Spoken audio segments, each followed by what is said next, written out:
At the Okoli Law Group, we specialize in producing justice. If you or a loved one in the Atlanta metro area is facing serious criminal charges, then you need serious legal representation.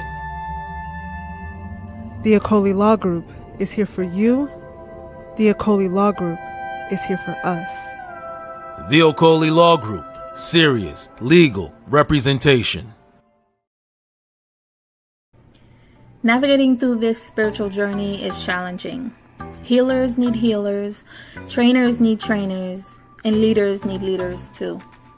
If you're looking for a space that offers Reiki healing, emotional mastery, chakra healing, and even one-on-one spiritual consultation, visit us at todayswellness.com. Get all your spiritual needs met and just have someone you can actually talk to. Because whatever it is that you are seeking is also within you.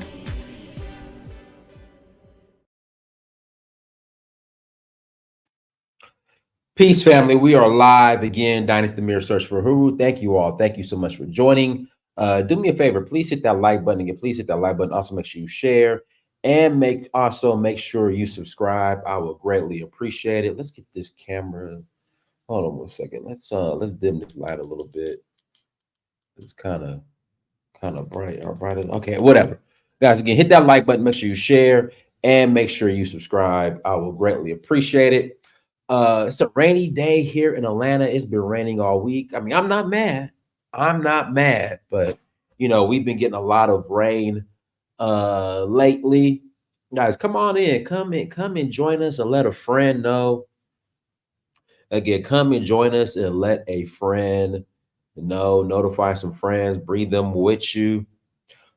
I got some great news. We are headed to Nigeria. We're going to Nigeria Sunday, next week, a week from today. We are headed to Nigeria for the Oshun Festival, and I am looking forward to it. I cannot wait. We are going to have an excellent time in Nigeria for the Oshun Festival. Again, we are going to have an excellent time in Nigeria for the Oshun Festival. Listen, if you want to come, if you are last minute and if you want to come, you're like, you know what, Niners, I ain't got no plans. I don't have any plans. I want to roll to Nigeria. I want some Nigeria in my life. I want some swallow and some egusi and suya. I want to make my prayers at the Oshun River. Come join us. Come and join us. Listen, if you're last minute, I can get you visa on arrival. Visit donfo.africa. Again, please visit donfo.africa to learn more. Yeah, please visit donfo.africa to learn more. We're also rolling to Benin Republic for the Voodoo Festival. That's January 3rd through the 12th. January 3rd through the 12th. We're going to, where else we're going? We're going to Benin for the Voodoo Festival. That's January 3rd through the 12th. We're going back to Sierra Leone. That's April 20th to the 29th. And then we're going to Senegal. That's June 1st through the 10th for the Jazz Festival. And then back to Nigeria next August. That's August. That'll be August 3rd through the 12th. So if you're interested in joining us on one of our excursions, please visit Donfo, that's DANFO .Africa. Again, please visit Donfo, that's DANFO.Africa. Link is in the chat room. Link is on the screen. We would love to have you. But if you want to go to Nigeria with us next week, if you want to go to Nigeria with us next week, you are more than welcome to. I got a spot for you. Go to donfo.africa, send me an email, hit me up. We will love to have you. Without further ado, let's jump into today's topic. If Nigerians don't want Nigeria, there are other groups of people who do. Here we go. Shout out to @Nam. This is my belief. Nigeria will be great to those who believe in it. Those who don't believe in it can go elsewhere and be third-class citizens.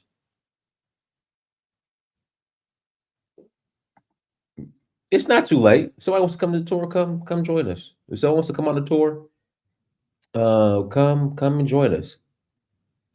But yeah, it's definitely not too late to join the tour. But no, so shout out to Delroy. You know, Delroy loves Nigeria. And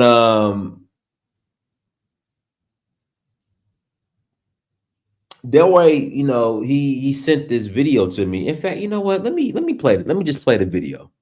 Let me do this. Let me pull up the video. Let me just play the video. Let me pull this video up. And it's a white guy having an excellent time in Nigeria. And, you know, it's just amazing how afraid when it comes to Nigeria, how a lot of our people are so scared to go to Nigeria. But it's like we live, Black folks in America, we will claim and brag about living in some of the most dangerous cities in America, which are also some of the most dangerous cities in the world. But then we want to have the audacity to be afraid, or we just want to be extra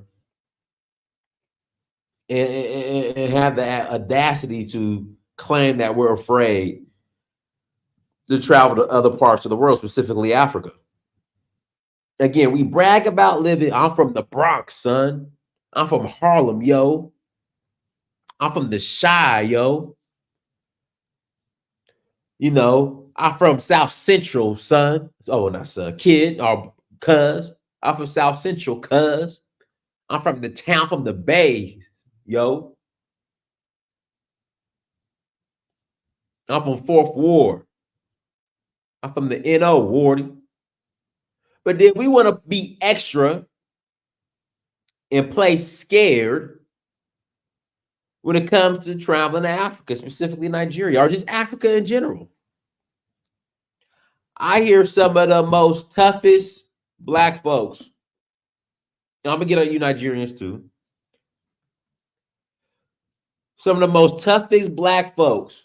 I'm from Philly, son. Who claim some of the most dangerous places on the planet. Claim some of the most dangerous places and cities on the planet. Claim some of the most dangerous blocks. I'm from Compton, South Central, the Bronx, son.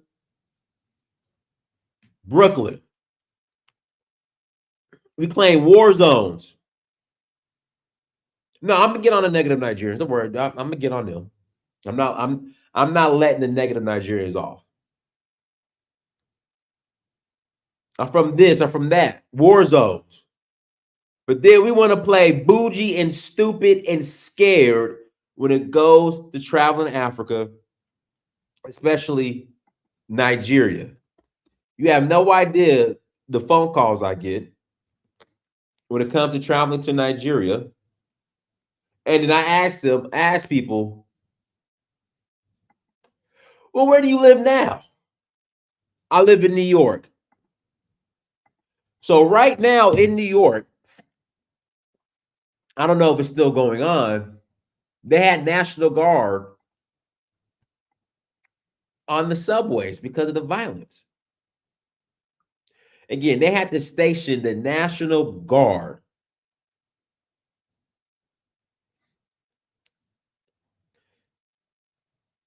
They had to station the National Guard in New York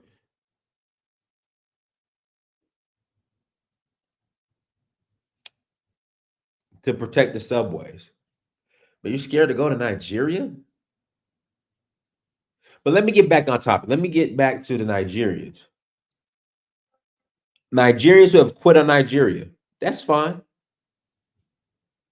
Because you have to understand, Nigeria is not going to be like Haiti.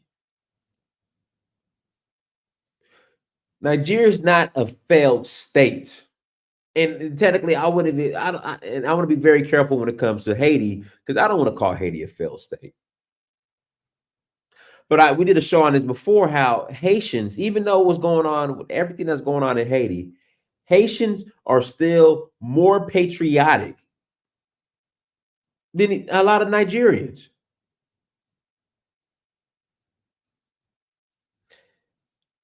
It's very interesting. But let me play this video. Let me pull this video up. This white guy.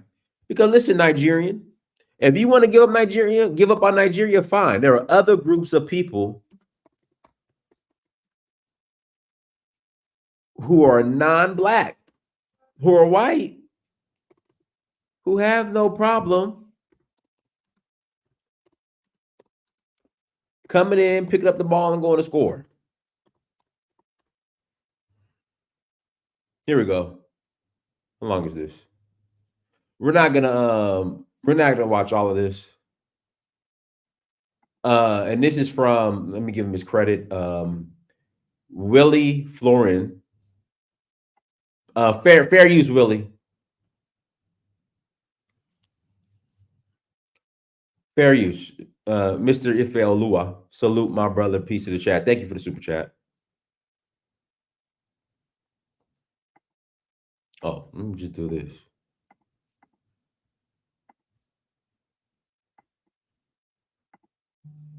Because I'm telling you, the more I go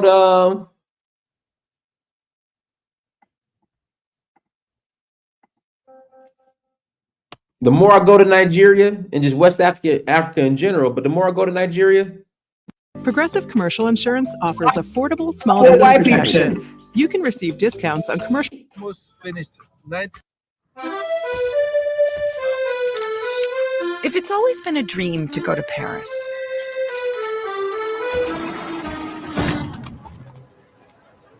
why stay in a hotel?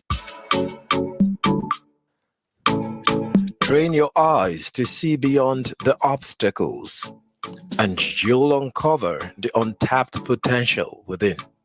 Because in the heart of adversity, opportunity often lies in disguise. Embrace the struggle and let it lead you to unexpected greatness. Welcome to a journey of inspiration and discovery.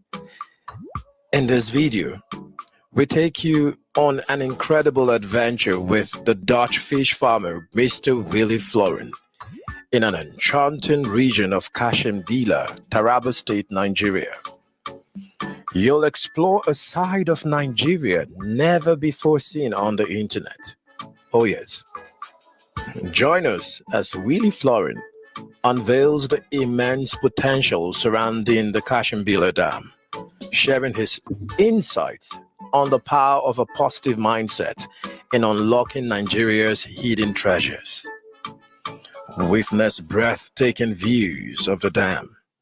Dive into stimulating conversations about aquaculture and discover the endless possibilities waiting to be tapped.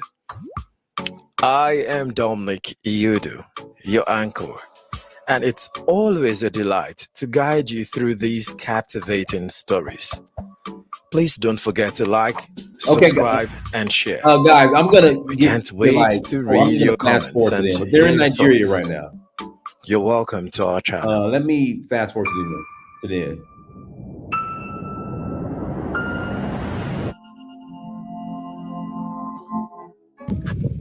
I mean, this is a fantastic Let's get view. right here. So White man this place can about be security posture in developed Nigeria. in this area, not at all. What's your message to diasporans, to Africans, and those who are still so scared of Nigeria? Is it really? It's relative. Yeah.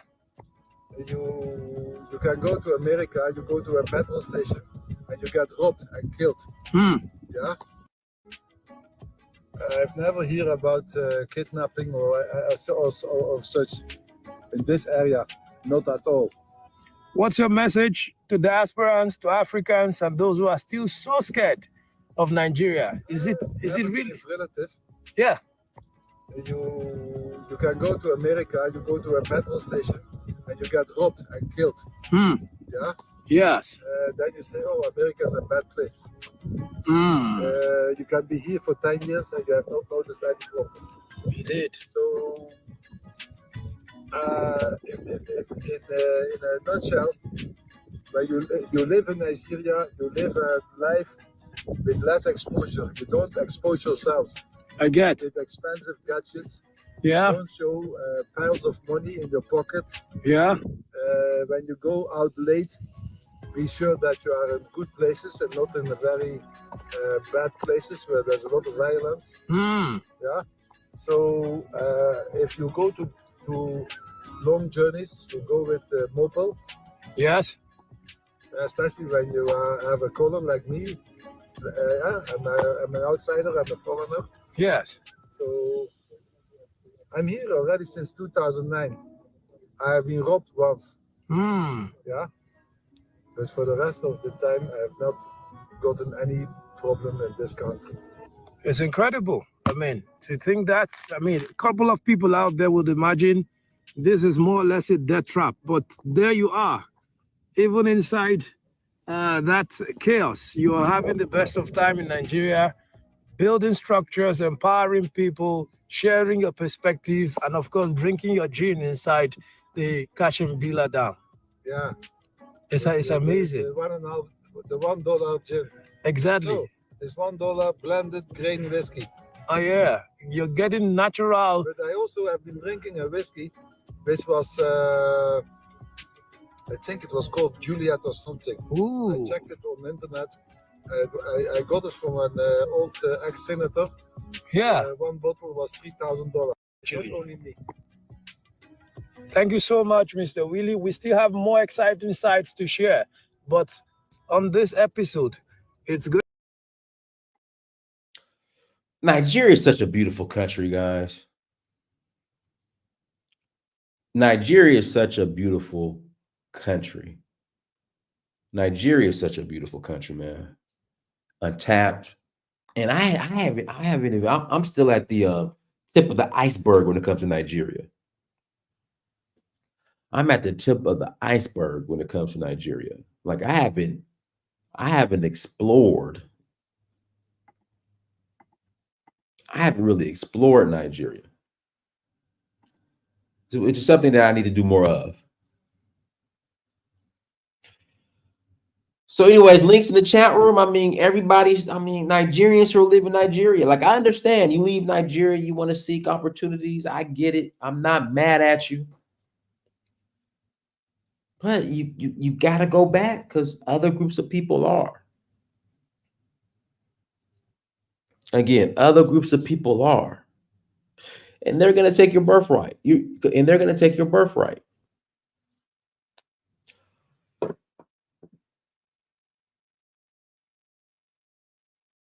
Tiaka, I don't know. I've never been in Taraba State. I don't know a lot about Taraba State. Go ahead, Ola. Unmute yourself, Ola. Ola. Okay. Okay, Dennis, thank you. Thank you. Yeah. Go ahead. You see, thank you for allowing me your channel, please. You're welcome. You see, Nigeria is a very beautiful place. You know, I live in this country. I'll be out of this country once. I spent some time, I came back. Nigeria is a very nice place to enjoy. The only thing that we try to rectify in this country is for us to have a good leadership. I think we're asking for those things. But in terms of enjoyment, rest of mind, you understand me? I enjoy Nigeria a lot. Nigeria is a place where no matter what kind of color you are, be you anything, you enjoy Nigeria. You understand me? You know, we know what sometimes I know some people talk exaggerated. Oh, most Nigerians live in Nigeria. We do businesses here. We explore here. You know, I'm married here. I have my children here. You understand me? So we if I want to live any life, I will live it here. You understand me? Look at this Dutchman swimming there. If you want return for your money as an investor, it's in Nigeria for the whole of Africa. Maybe apart from South Africa. You understand me? In Nigeria, ×5, less stars, less everything. You understand me? You can say even the Lebanese that came there, check in Nigeria now. The Indians are trooping in to do business. The Indians are just trooping in to do business. Everybody's coming. Yes, political crisis can be, problem can be there, or some of these things are things that will flush away later. People say, oh yeah, the security, oh this is, but we still bubble. Look at that white man. That white man live somewhere in the north part of Nigeria, because that water look like a fresh water. Somewhere might be Adamawa, Bauchi to in between Taraba or Gobe. You know, nice place to live. You know, and you enjoy the best of life in Nigeria. You know, I know what it is to be in a foreign land for a black person. The psychological effect, the emotional effect. You understand me? No matter how sweet it is, one day the majority of those countries, you bounce into a shop to buy something, you have the shock of your life. What you call racism. You understand me? If you stay too long out of Africa territory, there's no African man that live in Europe for years that don't have what you call psychological problem or emotional problem. Things that they would develop that were not supposed to be there. You know, you see, we blacks, we Africans, we don't know nothing about racism until we travel to these European countries and all these other territories. They will be hit once. If you stay for more than 10 years, you start having psychological problem for this effect of this racism. Let's take away this negative part of racism. Just Nigeria is the best place to enjoy your life. That's just all. Okay, Nine. It's first let me hold on. It's Fosa's turn in that capacity. Not past you. Fosa, go ahead. Oh, good evening, brother. Oh, good afternoon. Yeah, nice to be part of your show again today. You know, well, I'm always coming around. Almost every yesterday I was here, but you know, when it's you guys were just discussing about American politics, I said, okay, but you're listening, you know. Well, this one is about Nigeria, you know. But then I think the big my brother Allah, good evening. My countryman. Thank you, bro. Yeah. So, but then I think the people have a lot of misconception about Nigeria. That is why I just wanted to call him, but sometimes I don't even bother anymore to correct those things. There's a lot of, I think there are a lot of forces that really want Nigeria to fail. This is not even about Nigerians. Most of those misinformation you are seeing about Nigeria is a calculated effort to break down Nigeria. That is why I've even stopped calling him. Many people are just too ignorant to understand what is really going on with Nigeria. Nigeria is a threat to the West, but people don't know, especially most Nigerians, because my people are not very educated. Nigeria is the single largest black continent on earth. There's no other country. There's no other black nation on earth that has the population of Nigeria. In other words, the whole world is saying this is the country that is going to stand for these black people, whether they are in Caribbean, whether they are in America, whether they are in anywhere. The West have started digging in because they know that the world is going to Africa and they want to disorganize this country. They don't want a country like that to exist. They want Nigeria to break it up big so that the Yoruba will be useless, the Benin Kingdom side will be useless, the Biafra will not be useful. The world become useless like Haiti, like you have a small Benin Republic. There will no longer be a black country that has that the world can look out to and say, if this black country rise, you know, the rest of the world is in danger. Well, I just want to say but I understand because I'm in Nigeria. Most of our people in Nigeria, most of us, our education system is very poor. Very poor. You know, so most of us don't even know. Some of us that we are lucky, that are maybe some of us that are older now, when Nigeria was still good, we still had a good public education. Me, I did attend private school. When I was growing up, if you're in the private school, you'll be ashamed of yourself because public schools were better than private schools. We were in high school and all that. You know, so but today our people are not educated. Most of our people cannot even express themselves right here because they don't know that Nigeria is going to be destroyed. The West want to destroy Nigeria, not because Nigerians want to destroy it. They are just buying into the different ethnic groups. They want to break that country down. And eventually it will break down because Nigeria as it is a threat. In the next 5-10 years, Nigeria population will exceed 300 million. We see 300 million, and the economy will even be so big that the world is afraid. All the resources, brother, you know, you were saying that you have not even explored Nigeria. You have not even explored 1% of Nigeria, brother. Have you been to Delta? Have you been to Edo State? Have you been to Ebonyi? Have you been to Nasarawa State? All these states, they all have solid mineral, in parts, many parts of Nigeria have gold. It's just to develop the right leadership, you know, so that this thing can take Nigerians out of poverty. Majority of Nigerians that are languishing in poverty, they can be liberated from poverty. Nigerians don't have any reason to be poor at all. You know, but we have not been able to have the leadership, and the reason why we have not been able to have the leadership, you see, Yoruba man is ruling now. The Igbos want to demonstrate. Hausas want to demonstrate against him. You understand? Because it's not for their tribe. When Buhari was destroying Nigeria, the Northerners, the Hausa people, the Fulani, they refused to demonstrate when Buhari was destroying Nigeria because he's one of them. If it was Obi that was the president, now if Obi had defeated Tinubu, and Obi was the president now, and Nigeria was in this economic situation, this terrible economic situation, the Igbos would have been rallying around Obi because he's one of them. You understand? Leave him, he's our thief. Yeah, he's our incompetent person. You also have your incompetent person. So that is when we say leadership problem, it's not as if Nigeria don't have leaders. But the tribes are fighting against each other, the ethnic groups are fighting against each other. It's for political reasons.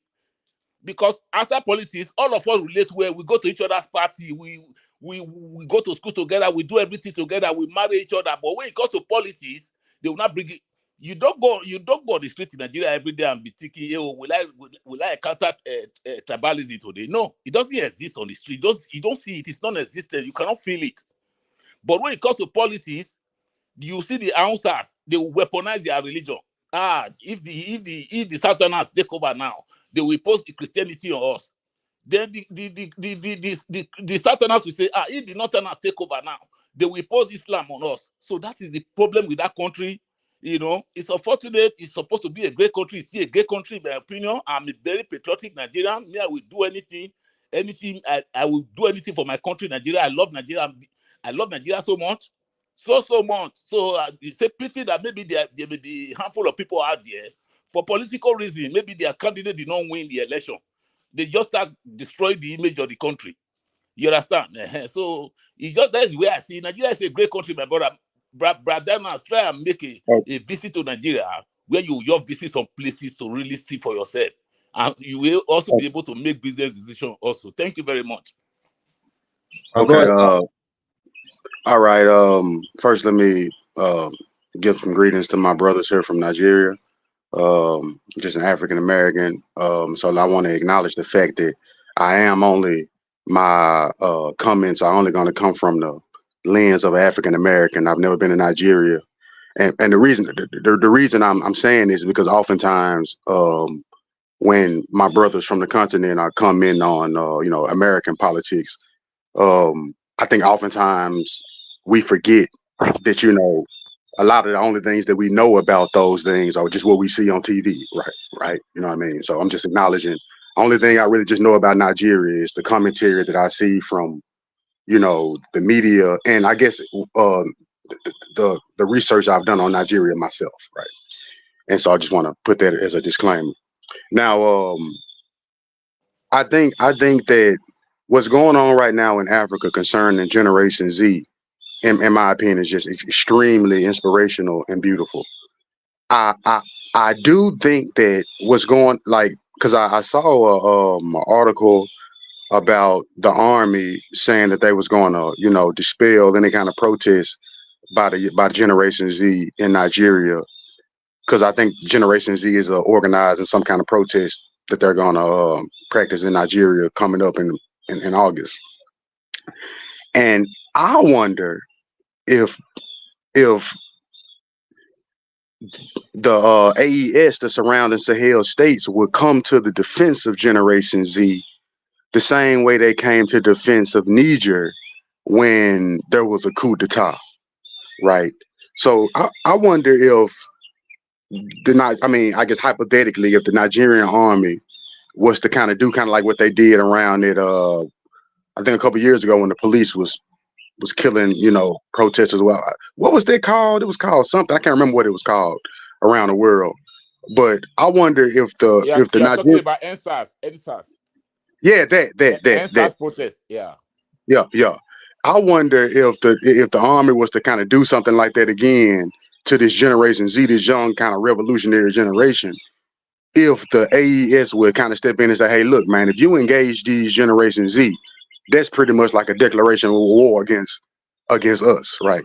And I think that would be proper, right? Even though it'd be, it'll probably spark a continental conflict, but at some point, this gonna have to come to a head, and these neo-colonial puppets who sitting in power are gonna have to take accountability for what they're doing. Like something else that I saw, following the politics of Nigeria. And like I say, I'm just going off what I see on TV, but I'm concerned about this because, as far as I'm concerned, Africa is the inheritance of African Americans. And so anything that goes on in Africa, and I'm always thinking from a legal point of view, anything that goes on in Africa affects the interest of African Americans in Africa. And we should be looking at that in terms of real estate, right? Something is going on that's affecting your real estate. It's in your inheritance. You inherit it, so technically it's yours as well. But going back to what I was saying, I see that there's some kind of corruption thing going on, like the mafia or something, or are trying to corrupt Dangote's oil refinery, and he ended up having to buy oil from the United States or something like that, which is to me is just absolutely, counterintuitive. I don't understand it, right? You got Nigeria, who is just blessed with oil beyond measure. In my opinion, I think Nigeria might even have more oil than what we think it has, right? I think Nigeria probably maybe even rival Saudi Arabia or something when it comes down to oil, right? And the fact that he's being sabotaged, his refinery is being sabotaged, is just beyond me. And the fact that even the government, Tinubu, is complicit in this, when this oil refinery could be, the beginning of something big for Nigeria, to allow it to, kind of break away from remnants of the colonial, domination. And it just breaks my heart, man, just being an African American sitting back. Because similar things are happening here in Africa, in America as well. We've been, the African Americans are being sold out by their politicians too. So the same kind of neo-colonial practices. The only difference is that the neo-colonial puppets in Africa tend to be heads of state, and the neo-colonial puppets in African American tend to be black politicians, local politicians, and and stuff like that. But it's pretty much the same thing. But it just breaks my heart to see it unfold like this, man. And I hope that we are able to hold on to Nigeria, because I think countries like Nigeria and Liberia are, just staples of African independence. But that's all I got to say for now, and I'll just piggyback off anybody else's comments. Nigerian first, go ahead. Yeah. When it comes to the planned protest, the problem is that's if we look last time, the reason why they didn't succeed is that they didn't have someone particular to lead the movement. Because when you want to protest, it is okay, fine, you need to protest, but in your protest there have to be negotiation. You understand me? What you want and what the government can compromise on. You first of all, these things are well planned. You understand me? Before you go into protest, then you you look for license, or on the area you guys want to protest or march to. You collect a license, make sure everything is well planned, then you go ahead. It was not that, okay, you say you want to protest. We have not seen anyone that is leading the protest or anything like that. So it's just, it's like people just want to cause chaos without no direction. There has to be direction. Okay, what are we going to achieve in this protest? It has to be planned. These things need to be well laid out instead of you just going ahead protesting. And for what? So this is the thing. Last time they failed, they want to do the same thing again. Of course, you will fail again. If you look at 2012 protests in Nigeria, guess people who sponsored that protest? Atiku was part of those. Even the current president was part of these people. They all came out and protest. It was peaceful, and the government in power that back then actually heard them, because you understand me. There were people who actually stand as leader. You understand me, pushing for this thing, and it was peaceful. But when you can't just go out like a headless mob, and there's no plan or structure what you guys are going to get or something. It's not going to work. Just a way to cause anarchy. You have to be well planned and lay out your leaders what they can get and what the government can compromise on. Instead of, okay, you just want to go on a day of rage. Rage for what?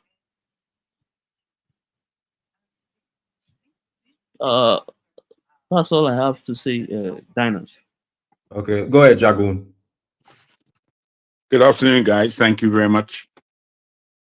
Another good topic, I think, especially at a time where our people globally have to be making sense of the politics and economics that we have in our nations. I feel Nigeria again has come into a point of another failing. You see, what the gentleman who spoke before Niger first, I think he was quite right about the sabotage taking place within the economy of Nigeria. We have a refinery that we have been fed many stories upon. Firstly, we understood it was 100% finished at the time of its launch. Today, we understand it's 45% finished. It's not a complete working refinery. Now, given that we're speaking about Nigeria, that level of complexity and confusion is the mainstay that we live in our politics and our general media. It's difficult to know what to believe or what is actually going on. But I will put to you that the whole Malta position, hopefully people are up to date with that, whereby the Nigerian government have a lot of shares and even to the point of ownership of a refinery operating in the middle of the Mediterranean in Malta and Ireland. And they are looking to, have been actually sending oil there and bringing the refined products back to Nigeria. And it's said that the refined products are under par and they are dirty products. I will put to everybody that this is again the mainstay of Nigeria, which is somehow to befool their citizenship, their people, to run roughshod, fraudulent, ill-gaining practices within the nation. The frustrations in Nigeria are high. Many people may not see it and understand what it is, but each individual in Nigeria is frustrated to the point of suicide, nearly. And it's been like this for 40 years at least. Confusion upon mismanagement, upon irritation, upon we just can't understand what's going on around us. That is what people are living in Nigeria. You know, the comments that the last person made were accurate to that position. As an African American, he saw Nigeria is supposed to be our stalwart. It's supposed to be our champion. Why are they failing themselves in this way? It's frustrating to him, he said, as an African American. Imagine how frustrating, therefore, it is for a Nigerian who has to live through this, who have to decide whether do I stay in this mad country or do I get the hell out to Jakba, which is why you see so many of us all over the world in different periods. We can't handle the level of confusion that's going on, the level of lies that take place. Now, what's going on, if I could put it like this, is a war within the elites. The government and the crew, the name Dangote is not singular. It is very much plural in those that go into the name Dangote, the brand Dangote. Now, these people are fighting in the heavens as to what is what, but they're actually fighting over almost nothing because they are both damaging themselves and damaging the country, only to allow a big gateway for Western hegemony to further track out its purpose. And the level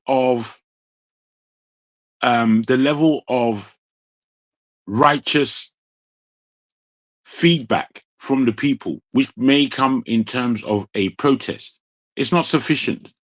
What we need in that country, I'm afraid to say, is a total revolution. The protest should just be a conduit to that revolution. If that revolution does not happen, Nigeria will fail and fail and fail again until the Western hegemony enslaves that country again. Once that country is properly enslaved, Africa's finished. And the example, I keep underlining it, has been made by Burkina Faso, Mali, and Niger in terms of what they have achieved over the last 18 months in their own revolutionary space. Not Kenya. Kenya's soft compared to what has actually taken place in these three West African Sahel countries.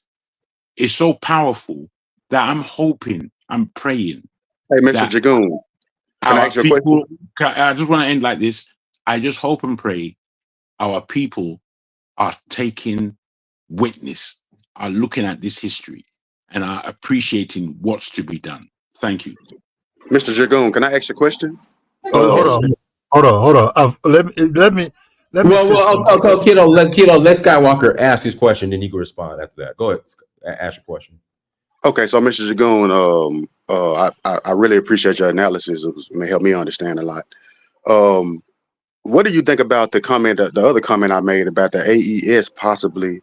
And I understand somebody in the comment section was like, the Nigerian army is bigger than the Mali army, the Burkina Faso army, and the Niger army put together. I don't know if that's true or not, but Nigeria is huge, so I feel like that, it's probably a plausible claim. But do you think it's possible that the AES could, if not intervene, but make some kind of comment on what Nigeria, if Nigeria was to engage the protesters and Generation Z protesters practice? It's a really, my brother, it's a really good question. And I know the heart that question comes from. But when you look at the African situations on the ground, somebody like Traore, the leader of Burkina Faso, I think is a fantastic leader, to be frank. When you listen to how he communicates to his people, I don't hear leaders communicating to their people like that on the African stage. I don't hear it. And if you listen to the intellect and to the level of analysis that he has, and he's talking to his people, he's bringing his people along with him, the thing is very powerful. Unfortunately, you are correct in understanding that these three countries, in terms of army capacity, Nigeria is twice as much as the three of them put together. But that Nigeria is weak now because it doesn't necessarily have foreign policy. It doesn't necessarily have a condition that really merits the might that Nigeria is in terms of its security. Nigeria can hardly look after itself, let alone do anything in any other place. The reason why they'll be respectful of Nigeria is because I feel that they know that there's a big dichotomy of opinions in that nation, and that there's the army that is different from the politicians, that is different from the lawmakers, that is different from the people on the ground. They all are quite different, almost living in different paradigms. And Nigeria is a big, complex conundrum of a country. And given this, these leaders who are really, I believe, and most people who have an Afrocentric mindset believe that these are the true leaders of any African nation. People who have done the work. We've seen what they've done. They have taken out the stool pigeon, the person who was placed there in order to manage the affairs of the Westerners. They've taken him out, and then they proceeded to take the Westerners out. That is the format. That is what we and every country, this there. For me, it's laid plain.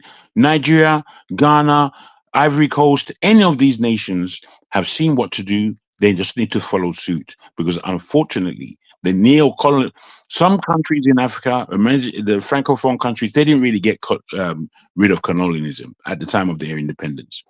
The Anglophone countries, they got rid of the first layer of colonialism. And Nkrumah warned. He was the first to warn about the thing called neo-colonialism before it was ever a term. He was the one who coined that term, neo-colonialism. That they're coming back, that they won't leave. The thing is, most Anglophone African countries are in that neo-colonialism gauge, and something is not allowing the leaders to get themselves and their people out from that horrible, horrible construction. Thank you. All right, go ahead, Kidola, and then I'll pass it to Justin after that. Oh, okay. You see, I'm born in this country. I went to school in this country, right from my elementary to my secondary school. You see, if we have to study the Nigeria history, I think the Nigeria history is have its bitter and sweet side. You see, the political aspect of Nigeria you see today will be taken care of. But I don't know how, but I think Nigeria is far more advanced in the way that a single man will come up again that take over that country. Might be a group of people that will share the whole thing together and let the country be better. But for the other aspect, you see, if we start complaining, you can see that Dutchman. I mean, that mindset of that Dutchman. Let's find solution. I don't want that revolution. So mad people just come and start destroying everywhere, shooting everything. I think the Nigerian army is far more powerful. You see, what Nigeria don't want to project, you have to understand, inside the 80s and the 70s, most of the Francophone countries were very scared of Nigeria. That's what Nigeria don't want to project power too much, because they start inviting their Francophone master from France. It's not just easy like that. Even Cameroon have to invite France to have a base in their country because they were scared of Nigeria. Some of all these Togo you see, so they were very scared of Nigeria. Then the Nigeria take the decision, they have to project it down a little bit so they will not project power for them for these countries to be scared of Nigeria. Even Nigeria cannot project power, but you have to, when Nigeria become too big or too powerful, it's not like they're very powerful in terms of the whole of West Africa, but they don't want to project that force. So you see, Africa is very complicated. So I'm on the investment side, the soft life side. You know, for me, complaining is okay. But if I complain, who would I eat? That will put food on me on my table. Now, I'm not a tribalism guy. I have all friends everywhere. Let's do business together. If you have something for me, man, I will run towards you. I hope most Nigeria in diaspora should not just see Nigeria as, oh, this is that. My brother, here is sweet, but you need to hustle for the money. Even America or London, you're staying, you will hustle for the money too. You have to hustle for the money, my brother. When I hustle the money, I check my catalog, what I want. If I don't sit in Nigeria, I will book a ticket. I mean, you know, I'm in the US. That's what I'm always doing. You understand me? Look, my wife will be staying with me for how many years? Yeah, since 1997, I married her. She's not even Nigerian. She's not an African. You understand me? You know, I'm on the old school side. Puffy is my age mate. I know how this thing roll. I know how Nigeria came about. You understand me? So it's the money. I make my money here. I don't make my money in Europe or in, you know, America. Here you can make money. You have to network. I have Yoruba friends, I have Igbo friends, I have all kind of tribe friends. You understand me? So we should not just look about the negative part of this, that. My brother, every country, Nigeria is too advanced. Nigeria far more advanced than Ghana.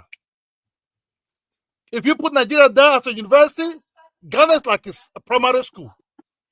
In terms of investment, in terms of money you will make. You understand me? I'm not bossy, bro. I live here. But you have to get the network. You understand me? You can look.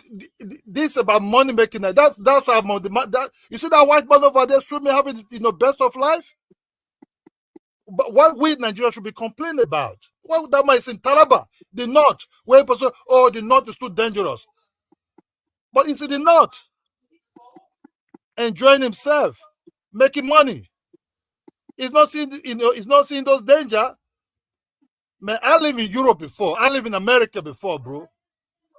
You understand me? Yeah, it's good if you stay there for too long. If you have that's where your money's coming for. That's good.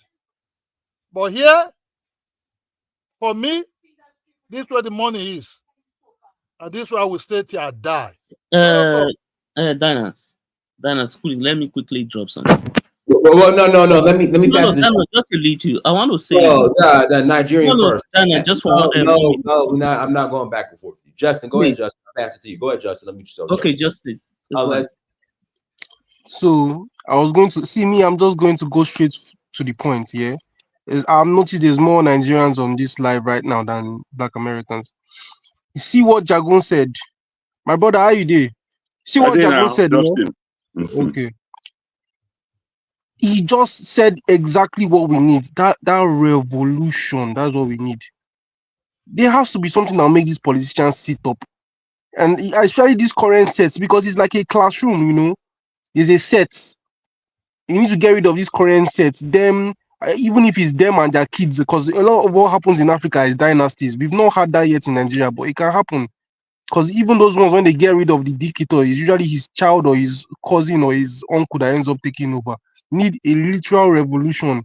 Just get rid of all these guys. It can be like that episode of Alexander where they just wiped out all the leaders at once. But we need to get rid of these guys.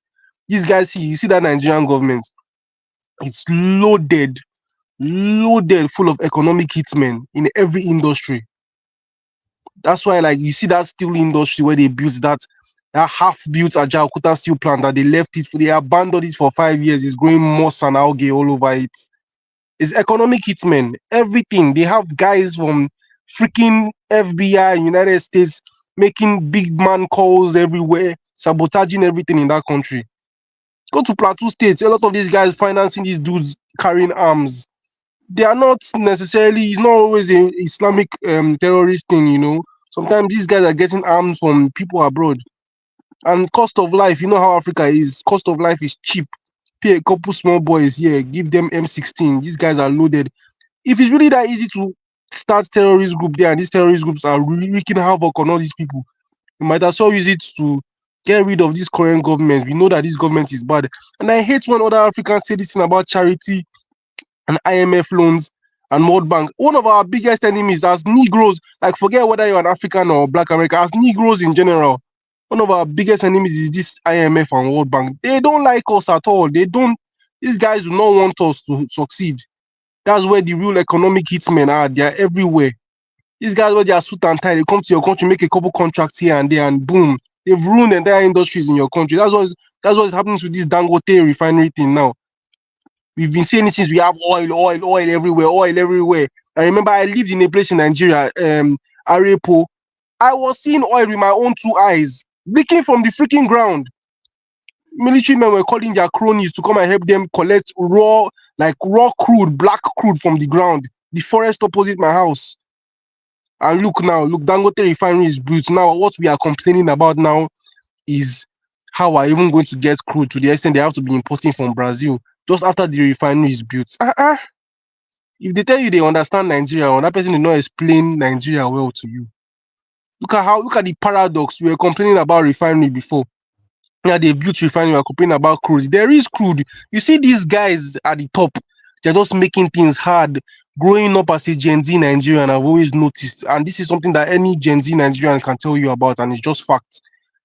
For some reason, when the private sector steps in and they do things right and they do things seriously, they end up being more successful than whatever the government is running. Look at all those refineries built by the government organization of petroleum in Nigeria. I think it's called NNPC. None of them are working well. None of them are working properly. None of them are even working like that at all. Dangote came in, boom, 6-7 years, they built a whole refinery. Now what we're looking for is crude, because they are just going in loggerheads with these regulatory bodies of petroleum in Nigeria. And Dangote is fighting for it. Me, I'm personally in support of Dangote, though a lot of people say he's monopolizing. I don't know if those rumors are true. And you see, the thing is that if the private sector steps in, because growing up in Nigeria, I went to a private school. For some reason in Nigeria, you tell the average Nigerian, the average middle class Nigerian, this thing about private sector, they all want their kids to go to private schools. They want their kids to go to private hospitals, use private toilets because public toilets is dead in Nigeria. Everything private is better in Nigeria because the government does not do nothing. The government is practically pointless and useless in Nigeria. At this point, like Jagun always tells me this, we really don't have a government in Nigeria when you think about it. We really don't have a government. And for the fact that we've been doing our thing, we've been doing well without a government. We're not all dead in that country without a government. At this point, safe to say we don't need them. Get rid of all these guys, man. We don't need them. We have, like, even the schooling system, you go to public schools and these schools are just so freaking dead. Everybody wants to take their children to private school in Nigeria. I remember when I wrote my exams, everybody was applying for some specific famous private schools. You know how every country has these prestigious schools that everyone wants to go to. Like in America, you guys have your Harvard University. In Nigeria, we have those schools, except most of them are private schools. Like, people make so much noise about going to Covenant and Babcock and those types of schools than going to, like in Nigeria, some parts of Nigeria, you tell them you go to a particular public school, they will look down on you. Like, that's how it is in Nigeria. Like, things that are more public are looked down upon than things that are private. You go to public hospital, they'll say you don't like them for taking them to public hospital because people, they don't trust public hospitals in Nigeria. They will leave scissors inside you. Literally, like, that's how dead the public sector is in Nigeria. Anything public, we don't even put our minds on it because it's a disaster. The government is useless. Now tell me, in the UK, we say we have NHS, we have what's it called? All these different things that make you proud to be British. We have free running water, or at least reasonable running water access in most places in the United Kingdom. We have things that can be considered perks of being a British citizen. In Nigeria, you can't blame these guys for running away because what is the true advantage of being Nigerian? The passport is even slowing you back when it comes to travel. The other time I went to Turkey, these guys literally stopped me. I was going with my family. All my family is British except me. They actually have British passport except me. They stopped me. They allowed them to go without even looking at their passports. They looked inside my passport, told me to bring out my residence card, searched my bag. Bro, like, this was like some random white guy searching me. This was not like a fellow Negro. This was at the border in Turkey there. Where was this? Turkey. Yeah, I mean that happens. People, I mean, you'll be subject to that at any border. What are you upset? I mean, what's your point? Like, you'll be subject to that at any border. Bro, like, you need to understand, like, the way they search me is different from how I'm talking about. All of us are all black people. It's not a matter. I'm not saying it's racism. I'm saying the passport itself carries a reputation. That's what I'm saying. But I mean, you'll be searched like that. I mean, you'll be searched like that.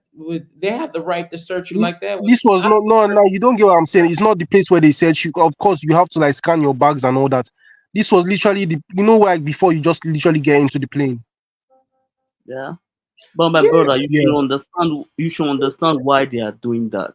Let's see. Everything, I understand Nigeria government is bad.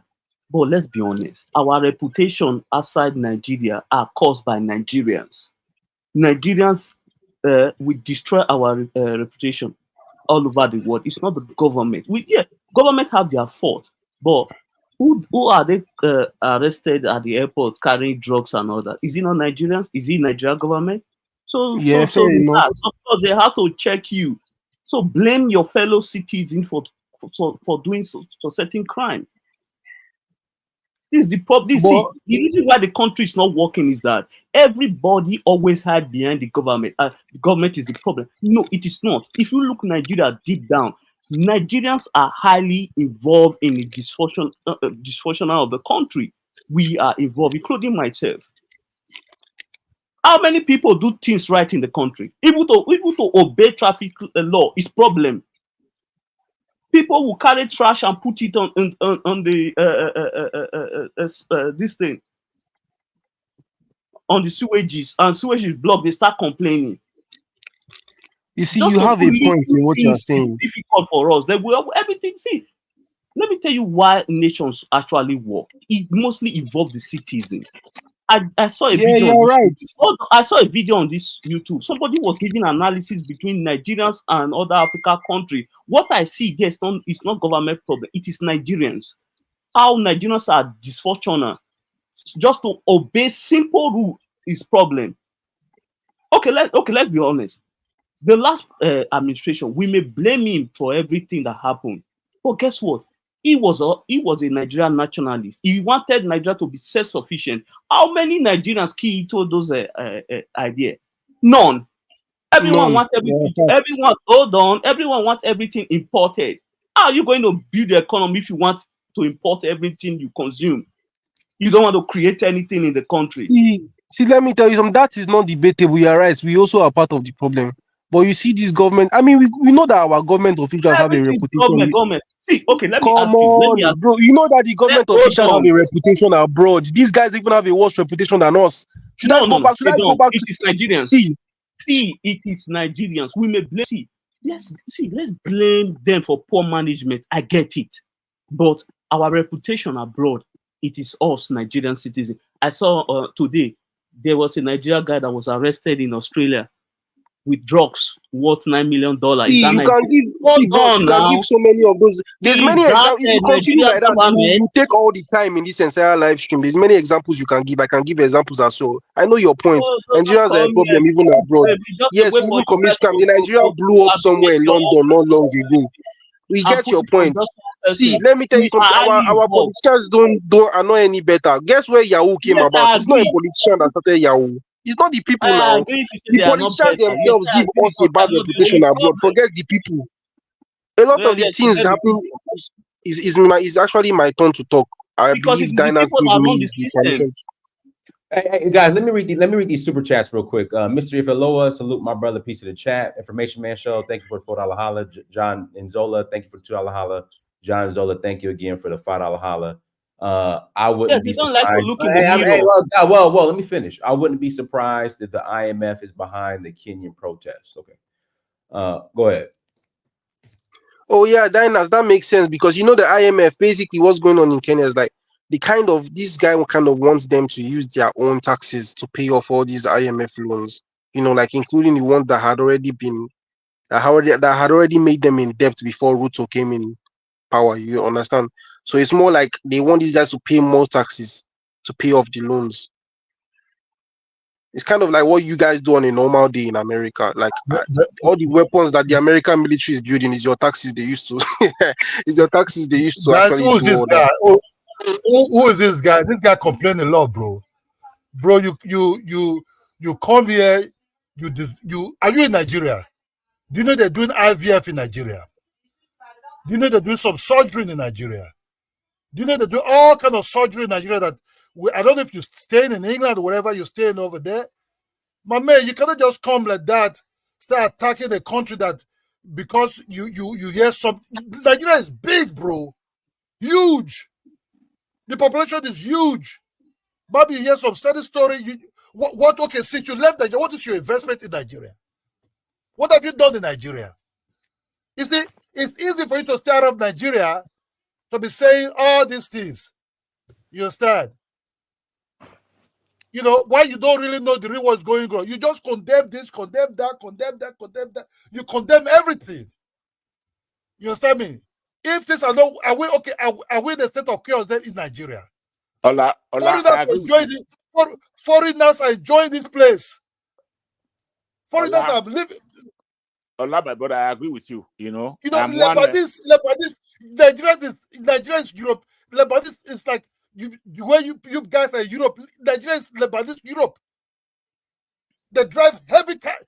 Oh, bro, look, they have baby cars here. They live luxury here, man. You know, Malaysians. Nigerians are married to Malaysians, Indians. They all having businesses here. My brother, look, if you want to look for poverty and negativity, you get it. If that's what you're looking for, there's no government that will come and put weight on your table without you not looking for the weight yourself. You understand me? You see, when you don't have anything, you complain. If you're looking for weight, you have to hustle for it. If you want to live luxury, you have to hustle for it. It's not easy. Understand? My brother, I live here. I enjoy here. You know, I'm not coming to no cold country. You know, I have to be second class citizen. Yes, I have to work out for my money. I have to hustle for it. I have to run around for it. People come here to invest. Come to Nigeria, come and see Indians here. Running communication here, running other things here. You know, why our people are running to England to start sleeping on the streets? Some of them will have 30,000 pounds. If you have 30,000 pounds, 40,000 pounds, you jackpot to London. To do what? When you have used that money to invest in this country and make money. Yes, there's no way any government this Nigerian independence will be complaining about government. You know, we'll be complaining about government, but still, you people that complain and real people that complain that the most poorest people on earth. Do you want to be friend to a poor? Is poverty have to be your friend? Yes or no? That's what you have to choose. You know, that's what you have to choose. When I saw hip hop guys the first time, people like the Puffy and all these guys, I fell in love with them. I didn't fall in love with the music. I fell in love with the business aspect of their life. You understand me? That's what you have to think about. Where do you want to enjoy your life? If you want to enjoy, but we that are here, we will enjoy it here. Look, my brother, you just condemn it. If you want French food, I can take you to restaurants where you eat your banquet and stock broad and whatever, you know, all kind of French food you want to eat there. You know, now someone in the comment section says Lebanese and Asians enjoy Nigeria because they are economic merchants. They totally control Nigeria economy. Stop complaining about Nigeria. Nigeria is sweet. This guy, you did not even hear my sentence finish. I already saying I'm complaining. Calm down now. No, you don't condemn everything, my brother. When people are making money here. You okay? It's London your home. It's London your home. No, Kidola, you know UBTH, right? You know UBTH in Benin? Yeah. University Hospital in Uniben in Ugbowo. So my dad, 2 years ago, my dad did a brain surgery there. You understand me? So this idea that they just forget equipment in your brain or your belly, it is just fake news. Because when you look at many of these things, someone said it, everybody just run along with it. My dad spent 2 weeks there. Guess what? Guess how much I paid? We paid 400,000.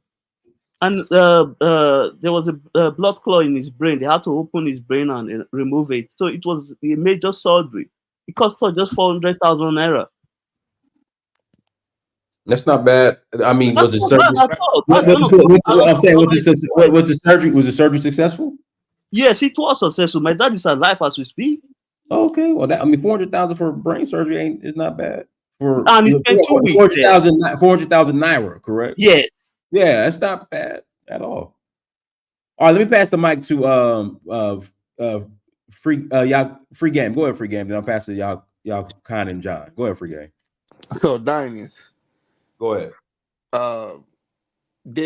You know, us Black Americans, we know the white man. We know they playing. No, we don't. We don't know the white man. We know him. Dynas, we know. We know him, Dynas. I'm tired of hearing this. We know the white man. No, we don't. No, we know him, Dynas. Let me tell you. We don't know the white man. No, we don't. Let me tell you game plan, Dynas, for Nigerians. They gonna just like they did with the Black American. Go to college, get that degree. You can go have fun. You can go out your neighborhood. Move. I don't know why you want to stay in the hood still. And guess what? They gonna come buy up Nigeria, just like they bought up the hood in America. And when you return, the price is going to be more. You're going to have to pay their price for it. Grandma done gave you a house. Granddaddy didn't left you a house to stay in. That wasn't good enough for you. You couldn't make it any better than what it was already. You couldn't put a gallon of paint on the house. And guess what? They gonna come and they gonna buy up your land, and you gonna be up there looking crazy when they do, talking about it costs too much. It costs too much to live in Nigeria. They're going to gentrify Nigeria for you, develop it, and when they do it, you're going to come back after you done took your trip to America, after you took your trip to England and UK or wherever, Lebanon, where else do Nigerians live? They live in Saudi Arabia too. After you come back, all your little neighborhoods that you grew up in, the village and all that, that's going to be straight houses, stores, and all everything you can name. It's going to be built up real good for you, and you're gonna be paying the price for it. You're not going to own anything. Brother Nas, I don't know if I can respond to the Nigerian brother, please. Let me just quickly correct. Oh, go ahead. You got 2 minutes. I got passed to you. Okay, thank you. Hello, brother. Welcome to the program. So I don't know how well you know Nigeria. I don't know if you've been to Nigeria before. No. Okay, then sometimes you stop talking about Nigeria the way you do on the internet, because no white person can buy up Nigeria. You understand? No white person. I'm tired of saying this to my African American brothers. Some of them are very ignorant. They just sit on the internet and just talk. But they are not even moving to the Nigeria. But the white people, the white companies are coming to help make life easier for the Nigerian people. But you see the black Americans who do, many of them who just sit on the internet and complain. They don't even know anything about Nigeria. They just be complaining. We want more white men. My state alone, I ask you a question? Hello, please. My Edo state alone is the size of Ghana. Nigeria has land. Nigeria has wealth, but we don't have the means of bringing it, making it into substance. That's where we are looking for developers. You understand? My state alone can be richer than the state of Texas, Edo state alone. But how to bring out the minerals from the soil that is where the white men are coming. We are not seeing black people coming with technology like that, black from diaspora. But only the white are doing it. But all you do is just sit on the internet and complain. Go and look, see what the white people are happy to do in Africa. They're helping your brothers and sisters in Africa. So go to a place and see what is happening. Don't just complain without knowing the real issue that is happening there. Thank you. Let me ask you something. You is the Chinese buying up Nigeria? No. But ask yourself, can you buy up Nigeria? You've just been given an underlying understanding of your myopic ignorance. You don't want to accept that you're being ignorant. You want to ask more stupid questions. Look, my friend, if you as a black man are weak to the position that you cannot effect any change or assistance in the African game, then step off and let somebody else do it. If somebody else is doing it, where is your complaint? Let me ask you this. Ask me what? Ask yourself. Let me ask you this. Who can't buy land in Africa? What do you mean? What do you mean by that question? If I wanted to go to buy land in Africa, get my citizenship, I definitely can go own land in Nigeria. Well, go and do it then. Go and do it and stop complaining about things that you can't control. Yeah, but what you're what you and the other guy sounding like, y'all need help doing this, y'all need help doing that. That's bro, listen, my friend. Listen, before you just talk more rubbish. No. We are in Africa. We are in Africa. We are in a state of massive underdevelopment. That is the status quo. It is not going to magic out of the ground because somebody says so. It needs expertise, articulation, and diligence in order to propagate a nation. What you are talking, you're talking from some idiot ghettoized, opinionated rubbish and bringing it to the table like it can do it. All that ghetto talk, it doesn't belong here. It don't belong here. You're frustrating. You're frustrating and forward-thinking people. you got one more time to say anything about the ghetto. I'm gonna go in on Nigeria. I'm ready to Oh, go. you're an idiot. You can do what you want. If it's against, if it's about that, if that's the bottom line, if you just really want to go against Nigeria, then just do it and just bring yourself out as a hater. Let's understand you as a hater. We don't see you as a progressive. Do you know where I live? I don't care where you live, you dumbass. Where do you live? I live in a place where the most Nigerians are outside of Nigeria. Where do you live? What? And you've learned nothing. Which is Houston, Texas. Do you know how many smart Nigerians come here and say, I don't want to go back to Nigeria? So what? We haven't heard it. You're not saying the news. Why are the best and brightest leaving Nigeria and can't stay there? Bro, I've just explained to you that we're living under an economic imbalance where the underdevelopment is terrible.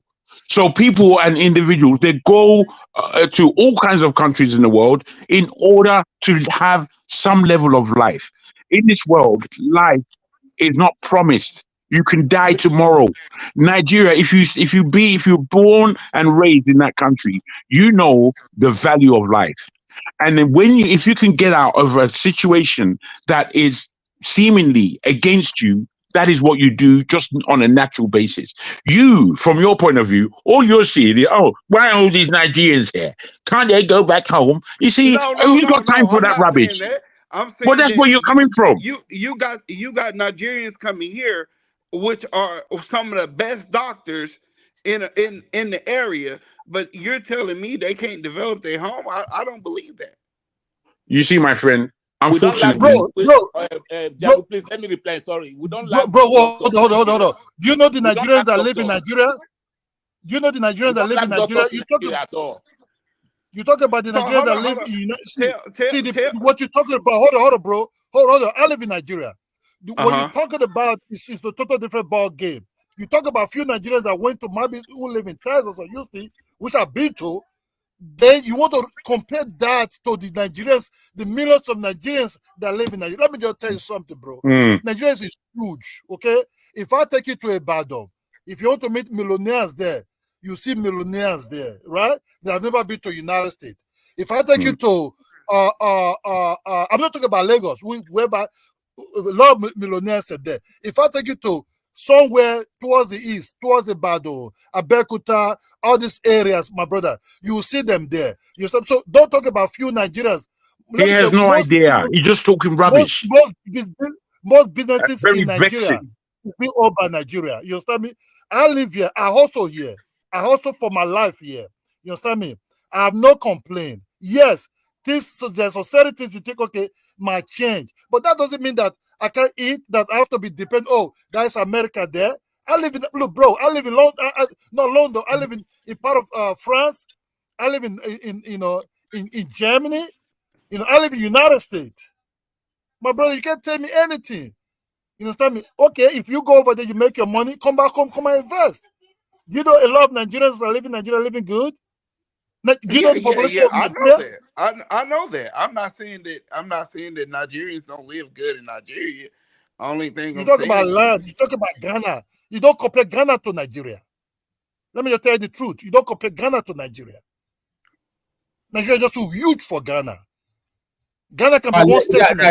Hey, hold on. Let me pass the mic to John. Go ahead, John. Then I'm passing to Delroy.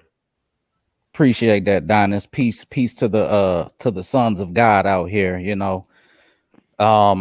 With this topic here, this is very interesting to me because I've only been to Nigeria one time, stayed for a month, and it was the best experience I've ever had in my life. It was very similar to being at my grandmother's place here in South Carolina. That's the Gullah Geechee area. We have many people there in the islands of the coast of South Carolina, Edisto Island, Beaufort, all these different places down there, right? So my experience going to Nigeria and it seems like Black Americans cannot understand the vastness and the multicultural and languages that are in Nigeria. It's like they can't fathom it. It's like they just can't understand. And that's why I encourage as many Black Americans as I can. You have to go to the source to understand some aspect of what's going on over there. There are many places that you can go to where there's families that have ruled one block for 200 years. They have areas where there's a family that owns this one business corridor. They've been there for 150 years, 200 years. So it's like, for white people to go there and take over, that's not gonna happen. The most they can do is go and invest. Just like Black Americans, the most we can do is go and invest. We can build a life, but you're still a visitor, and you're still going to be investing in developing with the people. But these places are run by families. They're not run by just the government solely. Some of the families have more power than the government.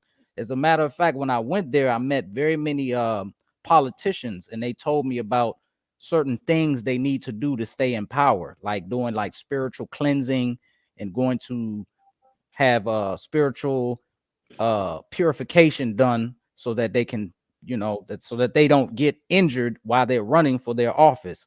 So I know that the same way that they have those processes for the federal government, the let me say the Queen's pawns have a similar kind of thing that they do as well, to have like the spiritual protection.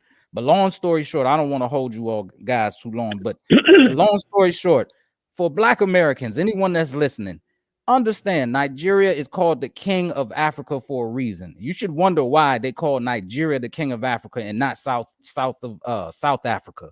Johannesburg. Why are they not called the King of Africa? Nigeria is a extreme powerhouse, just like the one brother said, Ola Kidola. I think it's Fosa. Either one of the brothers, but you have to, if you want to make it in Nigeria, you have to go out there and grind. It has no room for a lazy hand or lazy leg. You have to go out there and make it for yourself. And that's spoken from somebody who's been there once. And my brother, I would like to celebrate you as a great African American and the type that I want to attach myself to.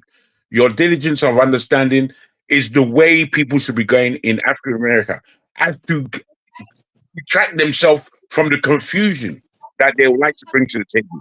I celebrate you, brother. I celebrate. They're very delusional because they've never traveled there. That's the main issue with African Americans, that they don't really travel too far outside of the Western Hemisphere. They I want to say maybe I want to say maybe 5% of Black Americans have even passports. Yeah, it's very sad. It's very sad. You got to understand too that it's not just Black Americans that's looking at Nigeria a certain way. It's the Nigerians that come here saying that, oh, I don't want to go back to Nigeria. I like my life up in here in America. I've heard that from plenty Black Americans. Well, if it's so good in Nigeria, why don't you just go and move over there? Or if it's so good in Nigeria, you got all these good things to say, why they all coming over here? Well, one reason why they would come here is to use the access of tripling their money. So you can send $100 to Nigeria and you may get like 20,000 naira. So you can build your retirement by coming here to work. Some people may have in their mind that I'm going to stay here forever, but the thing that they're not telling you is that deep down inside, if there's an emergency in America, if there's a power outage, if the power doesn't come back on, they got a passport. They have nationality. They can go right back to Nigeria and they'll be fine. So don't just believe the hype that, oh, I'll never go back to Nigeria. Some people may feel like that. They may actually exercise that. Yes, but deep down inside, that's just the overlay. It's an overcover. Well, I think that I tell them, if you don't want to go back home, it's something wrong with you. Black Americans really want the lifestyle that Africans have, but we live in America in a super capitalistic system. I'm not saying that it's bad, but what I'm saying is we like living like Africans. You know what I mean? We like living like that way. But when you come to America and have the illusion of convenience, you lose that African spirit that you have, you know, and wanting to be over here. Oh, I want to come to America. I will live here. I'll be like, man, you crazy. No, I understand though. I understand in some aspects. The only difference that I really felt being in Nigeria was just that the infrastructure here is very up to date and the infrastructure is very vast. So we have highways everywhere that are smoothly paved, and we have lights on the highway in some areas and things like that. But anything else other besides that, it's like Nigeria has some of the best food in the world. Some of the best food. Like I haven't never tasted any food like that except for my mother's food. You know, so I'm just gonna be honest. Like I have a high appreciation. You know, I got married to a woman from there, but I got burned. I did get burned, but I don't have any malice towards her family or her, because I know, like, you know, how valuable women are.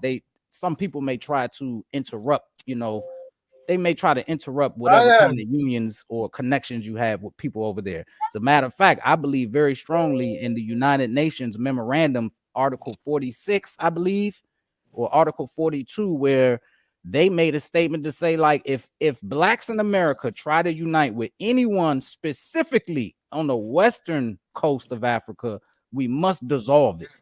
So I believe that there was some type of intervening in my connection with those people there, that they didn't want me to be able to invest in that place. Now, one more thing too. And then I'm gonna pass it to Delroy after you. Go ahead. Before you do that, Dennis, are you aware of the UN? Let him finish. I want him to finish. I want him to. I'm asking you, the UN thing that he spoke about, can someone bring that out? It's very important. Let me just get this out real quick. The investment part. To me, this is one of the ideas I have. It's very interesting to me that we have Italians that come here and they make their particular Italian furniture, right? They make their particular Italian clothing. Then you have some Chinese come here. They make their particular Chinese China wear. Most black people, if you have a grandma, or had a grandma, most black people, their mothers had a China cabinet where they had certain China wear. It's very interesting to me that even Mexicans can come here and they sell their cuisine. It is so interesting to me that blacks in America are not thinking that, you know, maybe I can go to any country in Africa or any place that, you know, I have a connection to in Africa and start a business and offer products that are particular to blacks in America. It's very interesting to me. We'll buy Italian food, we'll buy Italian furniture, we'll buy China wear that's made from China. We'll buy all these products that are made from all these other places. But for some reason, blacks in America are not like, you know, let me go to Africa and start a fitted cap. You know, the baseball fitted cap store. Let me just start a store or a storefront, or even someone that has a store. Let me just front them the product, and then they, you know, they take a stipend from you or whatever have you. It's very odd to me that we're not thinking in that sense. We can take soul food there, so called, or whatever cuisine we have. Actually, John. So there's actually a Nigerian who lived in Chicago that went back to Nigeria and opened up a soul food restaurant. There's actually two of them. There's one at it's right in Ikeja, right around the corner from ShopRite Ikeja. Then there's another one. Yep, I know exactly that ShopRite. That was one of the ShopRites I went to. Okay, yes. And then there's another one. Right, I think the guy. I don't know if he's still there, but he was at Freedom Park. Another Nigerian lived in America and brought back soul food to a Nigerian. When I say that the food is smacking, the food is smacking. But let me pass the mic to Delroy. Go ahead, Delroy. Thank you for your time, Dinus. Thank you, bro. Welcome. Go ahead, Delroy. To the panel. Peace. Hey, Dinus, everybody in the panel. John, I'm gonna say something to you first, and I'm gonna get to Jakun. John, they are African Americans investing in Africa, Nigeria, and all over. You just don't hear about them, but they're there, And if you look closely and if you investigate, you'll see they all over. Some with extreme big business, multi-million-dollar business. So they are African Americans investing over there. Now, Jakun, you're confusing me today because today you're defending Nigeria, right? 99.9% of the time you're bashing Nigeria. So I don't know. I don't know the confusion today. But let me ask you something. You said Nigeria and Africa is undergoing a massive underdevelopment, right? Now that's nonsense. But anyway, let me ask something. Name me a couple projects, one projects that you like that's happening in Nigeria right now that you like. So name me something that you like. Let me take away the confusion you have. I'm a Nigerian. I was born in Nigeria. I love my country. I love my Africanness. I love my Afronicity, and I love Africans all over the world. Let me be clear so that you're not confused. However, I'm a man of critique, high critique, because I'm a man of standards. I'm a man of integrity. Now, if you cannot understand the swerves and complexity within an individual to spout different notions, then I'm afraid you're not with us. I'm afraid your mind isn't bearing up to what's been suggested, and you're looking personally to see how you may attack me. I am unattackable. Are you with me? Because I've got all my weapons with me. So as you come closer, if you're coming with bullshit fuckery, you're going to get sliced up. It's simple. So let me just first Hurry up and fucking talk. Let me talk. This panel, today's discussion is about what I think. Okay. So, Jagu, I think you cleared it. Go ahead, Delroy. Go ahead. Thank you. Okay. Again, you full of shit. Oh, there we go. 99% of the time. All I did was explain 99% of the time, you're bashing Nigeria. Don't you come can't understand it, today. Bro. Okay? You're telling me that 99% of the time, you're bashing Nigeria. Okay? That's what you do. Okay. And I'm going to call you out on there. The other panels might not know, but I know. You're not calling me out anywhere. Okay? You're just talking smack. I'm calling your ass out. I'm calling your ass out, Bro, bitch. it's all weak. It's all weakness. Okay? It's weak. Weakness, my ass. You bash Nigeria 99% of the time. I've just explained to you who I am. That's what you do. Okay, did you hear anything I said? Give me the goddamn answer I just asked you. Name me some projects that you like that's happening in Nigeria right now. Let me speak to you about the underdevelopment, because I'm afraid you're name me the goddamn project or shut the fuck up, bro. No, calm down. Just be a bit calm. I'm not calming down. Okay, but understand you're speaking. Name me the project first before you move on. Name me the project that's going on in Nigeria right now that you like. Just name me some projects, because you said underdevelopment. So name me some project that you like. Are there any projects that you like? Tell me this. Do you think I'm afraid to answer you? If you know that I'm not afraid, so then just name me the project. Don't go around the act. Don't go around it. Name me the projects. Bro, I'm your older brother, man. Treat me like that. I'm your senior brother. You understand? You are boy to me. You are youth. You are devilish youth. Name me the damn projects, bro. I tell you this. Name me the damn projects. I'm gonna calm down. Echo Atlantic is a project that began with. Let me break it down for you, bro. That's bullshit. That's I haven't said 2 words. No, name me the project. Standard, would you ask this guy to be calm? That help Nigeria. Name me the project. Name me the governors. Name me the project that's going on. Not Echo Atlantic is a private development. Name me the project. Echo Atlantic may be private, but it's still a project. Oh, Jesus Christ. It's still a project. You don't know what the hell is going on in Nigeria. All right, fair enough. Are you asking for a policy? No, leave him. He just came to attack. He didn't come with anything reasonable. Name me a project that helps the country. Name me the damn project. Calm down. Jagu, another animal from that animal country called America behaving animalistic. And he wants our understanding. You're an animal. Jagu. Your mother's an animal, bitch. There you go. There's an animalistic behavior coming out right there. We're not doing that. Come on, we're not doing laughable junk face. We're moving laughable. You're only to be laughed upon. That's the junk food. Too much sugar, bro. You're only to be laughed at. You can't play with me, Joker American. But Dinus, you being biased, Dinus. Huh? You being biased. I'm being biased. Because they can insult America, but as soon as we say something, it's a problem. What did I say? Did I say anything? Did I jump in when you I guess I didn't attack Nigeria. I didn't attack Nigeria. Delroy wasn't being specific. We kept saying projects, but it's like, are you talking about government policy or projects? I was trying to answer his question for him to see the child. Atlantic is a great project. Yeah, the project there's is too, many the other question projects is too that are ambiguous. going on. Like, he's not being specific. Is it? Are you? He doesn't even know or what? There are lots of projects. There are lots of projects going on in Nigeria.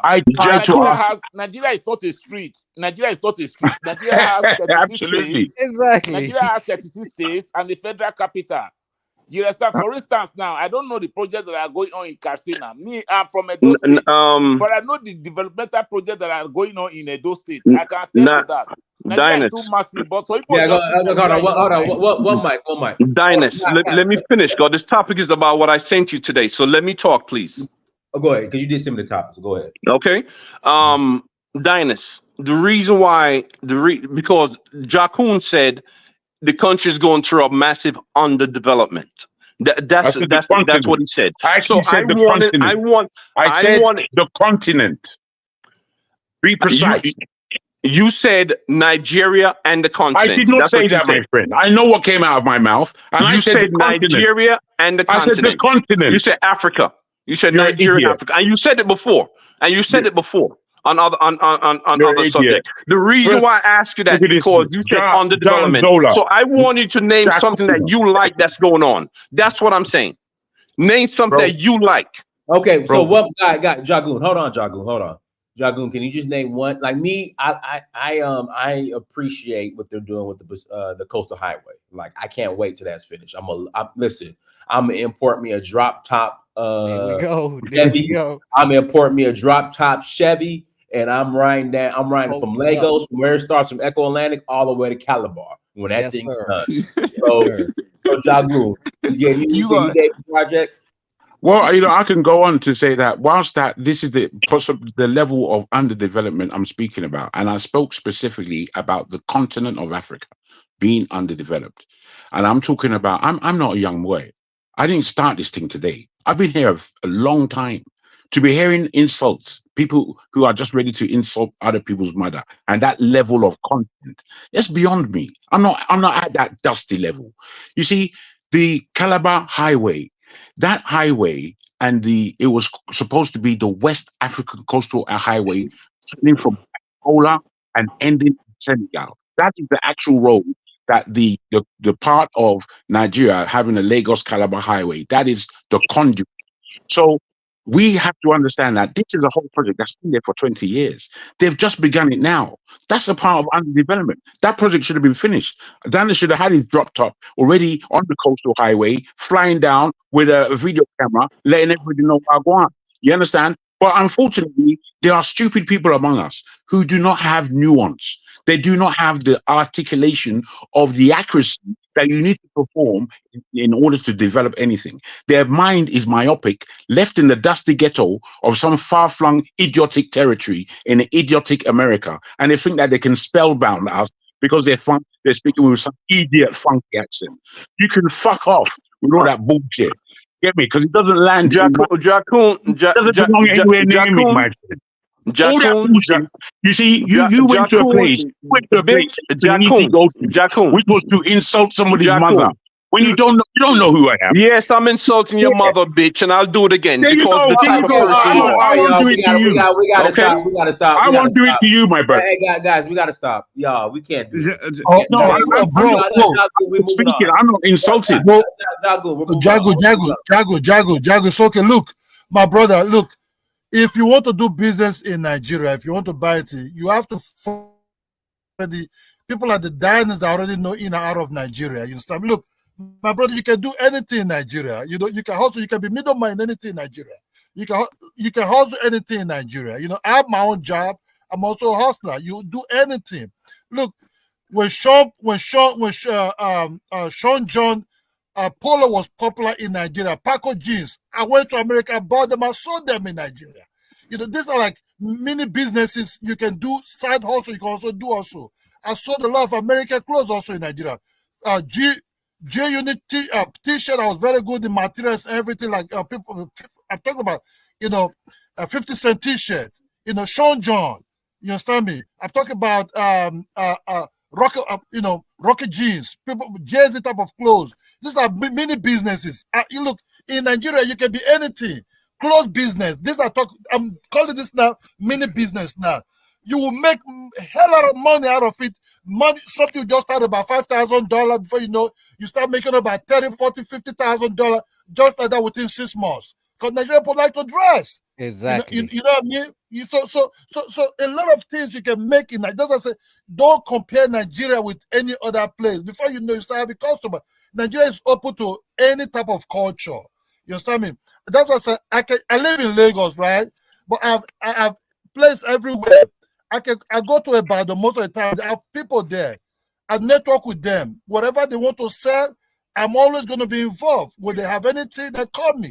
You understand me? So Nigeria is a hustle place, but you need to really come out and hustle it. So buying the land in Nigeria like Ghana is not going to work without you not knowing what you do, because Nigeria is too big. You know, they'll take you joking, they'll look at you first. Who are you? You understand me? So Nigeria is whereby you come, you know the place, or follow people like the diners that is going in there every time. You understand me? Then you can know actually what is going on. You cannot buy land the way you buy land in Ghana, in Nigeria. It's too complicated. They're not going to answer you. You understand? Yes. So that's what I said, do business. You don't have to, anything you're looking for in Nigeria, you can get it there. You understand me? There's good hospital, there's bad hospital. There are bad roads, there are good roads. But if you start thinking about the negative aspect of things in life, you're not going to make it. I mean, yeah, roads are bad. Okay, they'll fix it. People are investing there. You have to understand, Nigerians are the one really investing in Nigeria. Also Europeans. You understand me? Take a plane, KLM, come to Nigeria. You see a lot of white people in those planes. Exactly. Follow. Coming to do business. You understand me? You know, that's just the truth, bro. It's very true. I went to Domino's there, the Domino's pizza place. There was a Domino's and a Cold Stone right next door to each other. That line was around the block. I said, man, this people, whoever owned this Domino's pizza place and this Cold Stone ice cream, man, they are rolling in money because the line was so long. It was like maybe like a 2-hour wait. I couldn't believe it.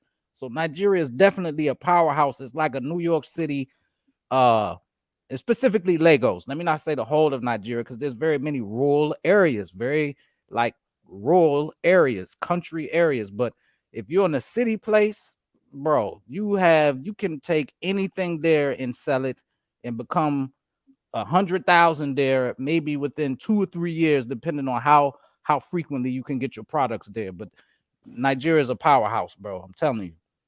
Let me, John. Well, hold on. Before we move forward, hey, Delroy and Jagoon, I need you guys to apologize to each other. You know, I didn't abuse anybody. I'm not gonna apply. I didn't swear. Listen, come on, man. Come on. No, it's unfair. It's unfair of you to lump me in at the same. I can't just apologize to each other. Is the ego? Bro, a man is calling out somebody's mother. What? No, you calling our country ghetto and all this stuff here, man. Your country to my mom. You're joking, is, bro. What's wrong with that? There's ghettos in Nigeria too. Hold on, one mic. Can you guys please apologize to each other? Dinus. You know what I would do? The most I can do, Dinus, is apologize to the show. The conduct is unbecoming. I don't like that kind of conduct. The guy asked me a question, but the guy came with an attacking point of view against me, and I made myself clear. But he still didn't want to appreciate what I was saying. He's now started delving further, which means he has something personal for me. I don't know who he is. I have no reason to bash him. You understand? So you have to appreciate what was said and the way things were said. Okay. You call me ghetto in you don't even know me. Hold on. Mike, go ahead, Delroy. Hold on. All right, the mother part I do apologize for, but yes, I have something personal against you, Jakun. Okay, Why? Because, Where does it come from? because you are a confused person. Every Well, time that's you only get, your opinion. That's let me only your finish talk. opinion. Let me finish talk. I don't Okay. know why. I don't know why they just 99% of the time, you are negative against Nigeria. No, the reason why I asked you the question like that, all right? So because you're always negative. So I said, tell me something that you do like about I heard. Nigeria, some development and stuff like that. You came with Eco Atlantic, some private development. Tell me something that the state, each state, name me some states, Enugu, No, my Aba, brother, any state. Tell me something that you like that's going on in Nigeria that you like. That's why I ask you like that. And you I've come with understood this you. ghetto I've this and wait, I've you don't understood. know me. You Okay, come with I've this, you understood. live in Oh ghetto. dear, look at this. You You're going don't too know me, far. bro. You don't know me. Let me reply. Let me reply. Let's have a decent, with all the angst you may have for me, let us try and have a decent communication. Keep your angst. I don't mind if you hate me. You get me? I can live with it. What I'm telling you is that the way I am, I've explained who I am. Now, my critique of Africa is my disappointment, not my hatred, my disappointment. If we cannot understand the two levels, then I'm afraid that we're always... You didn't sound like that in all of the podcasts. You were just plain negative. Right. So as that's why I said, ears. name me something that you do like. You see what I'm saying? That's what I'm saying. You know, sometimes when why I get pissed, you see my brother? hold on my a brother. second. Sometimes, let me tell you why I get angry. Sometimes I overreact when I'm angry. When people come in and say the same thing over and over again, and then somebody say something about say Nigeria, Africa, then you getting defensive. When as an African and Nigerian was always negative. But shouldn't that tell you something? If you say that I'm always negative, but on this particular occasion, I decided to support or balance or put my view positively, isn't that a frame of a human being that has a different aspect and point of view on different issues on one particular subject? Why is that complicated? But you got angry. You got angry only because you're a Nigerian and somebody says something maybe negative I don't know how or you're something like that. taking me, Now bro. the You're other taking me too personally. but you see, you're talking. Let me talk. The other brother said something about Nigeria and you get defensive. He said something about some Nigerians come here and they hate Nigeria and they don't want. I got plenty of Nigerian friends here, plenty. Okay, I grew up with some of them. I work with them, and there's a lot of them, right? Say they do not want to go back to Nigeria, right? They do not defend Nigeria. They hate that. They tell you not to go to Nigeria. There's a lot of Nigerians like that, and it's true. He's correct on that, right? But you're jumping down his throat. But you as a Nigerian, 99% of the time you come on the podcast and you're always negative against Nigeria. You see what I'm saying? So that's why I jumped on you. So wait a minute, you're defending Nigeria now. So that's why I jumped on you. I still don't really follow your logic. You see, because wait, please. I listen to your thing, even though I castigate it. I don't believe any of it is relevant. I'm saying to you, you see what I mean? I'm not relevant. You see what I mean? No, I said you see why I get pissed? No, you shouldn't get pissed because you said worse. I said what you said to me is not relevant necessarily to me because I don't understand the logic. You are telling me that somebody who's born and raised a Nigerian, somebody who loves his culture, I've broken down who I am to let you know who I am. You're not appreciating that. You're still saying that I'm anti-Nigerian or anti my people. It's just rubbish. I'm a person, I'm very particular about African development. I've worked in African development organizations. Then name some projects that you like. You see, it's not the naming of the project. You see what I'm saying? No, I don't. You don't know. It's not the naming of projects. It's the naming of the culture, of the people, of the land. This is what I love.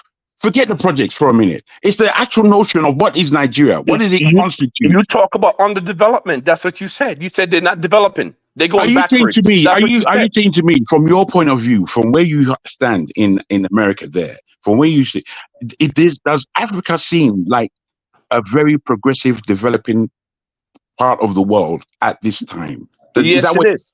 Yes, All it right, is. fair enough. Yes, That's where compare where it's that's coming where from. Yes, it fair is. enough. No, that's fair enough. But that's simply where our differences lie. You Okay, know, guys, let's pass the mic. Go ahead, Free Game. yeah, pass the mic because this is going nowhere.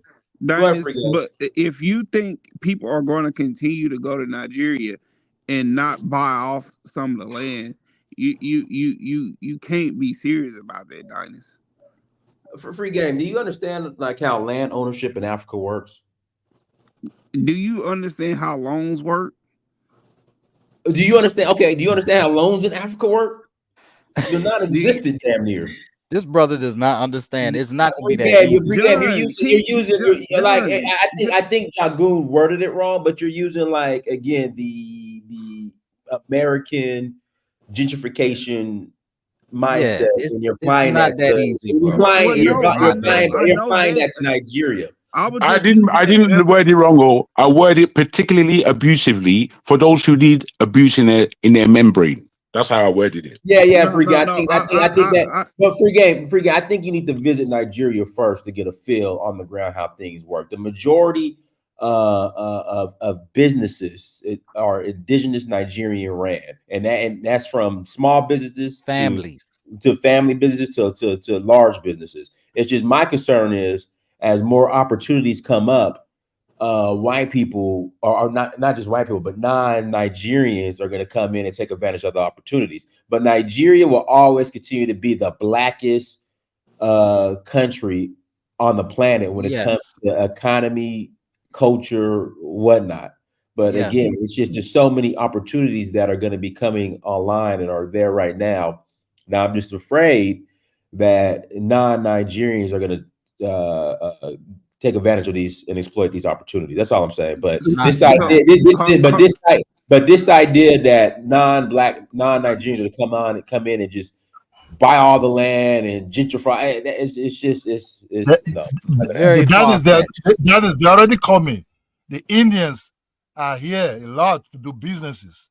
Look, my brother, you see, if you live in America or London, you say you don't want to come, that's your own business because other Nigerians will buy your father's land and develop it. You understand me? Nigeria is big. We cannot. No one person can say, "Oh, no, you're not good." Maybe your street, you can build a house in your area, in your street. You understand me? But before you start building houses in that street, whatever you do it, other people already start doing all that is also there also. So all those Nigerians say, "Oh, I'm not coming," or this. Look, it's good if you don't want to come. That's your own decision. But look, for us that live over here, we know what is going on. You understand me? Look, if I want to live in somewhere like in America, right, the opportunities I will have there will be limited because I'm not from there. You understand me? The houses, the kind of houses, I might be staying in an apartment. You understand me? I might lose my job. I might be depressed. You understand me? I might not like the food. I might not like the policy because policies don't be. I'm not on that table. But see, here in Nigeria, I live the way I want to live like a lord. You understand me? I hustle. I respect people to get businesses. Here in Nigeria, you have to respect, trust. First of all, you have to have that trust. That's why I deal with everybody. I do. Yorubas are most of my business partner. I'm running around with. You understand me? Because they won't buy my side hustle. That's what I said. When 50 Cent was popular, the J Unit. Look, I did hip hop business before, beside my job. You understand me? Because I see that's what I said. I see the Puffy. I like the business aspect of them. You understand? Puffy is my age mate, but when he come with Sean John, I brought the polo to Nigeria. Then my co-worker, my co-colleague said, "Man, where do you get this polo from?" I said, "It's Sean John. Do you want it?" I went to buy it. I went to hip hop business. I made money out of it. You understand me? I made a lot of money out of it. It's the business aspect you have to look at. Nigerians will make you rich overnight. And they will not hate you. That is true. They will not hate you. They will not hate you for that, my brother. They will not hate you for that. I want to eat my egusi soup. I want to eat my padi yam. If I want to eat any other things, I can go and try it. Best But food, man. investment here And music. is a total different ball game here, my brother. The whites are coming here, the Indians are coming here, all kind of people are coming here. So we should not just see only the negative part about Nigeria. You understand me? Nigeria is not just what you read in the paper. On the ground is totally different. I can't even conquer my street. I cannot conquer my street, my brother. It's too big. But can you make money? Oh yes, but you need to work hard for it. That's just truth, my bro. Dinus, Dinus, is a lot of the time where people from Africa, Nigerian people, say that Black Americans are ghetto or this, and that. But Dinus, a lot of the time, you don't bring up the fact that Black Americans have preserved a lot of Nigerian culture in America and Caribbeans. With Ifa, with even Nigerian priests coming over here to be able to practice, their culture and spread it amongst Black Americans in Caribbeans. Ifa, that's a great point. Huh? That's a great point. Ifa have been in America for like 100 years.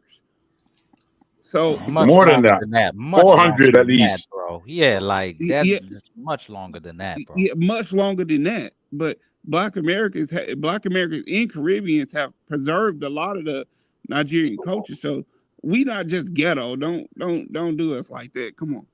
All right, let me pass it to Professor Davis. Go ahead, Professor Davis. Yes. Good afternoon, Dinus. Can you hear me? Okay. Loud and clear. Great. Welcome everyone to the panel and everyone else. Dinah, I want to kind of take this, look at this from a different perspective here. I kind of view Nigeria as a very, very broad country.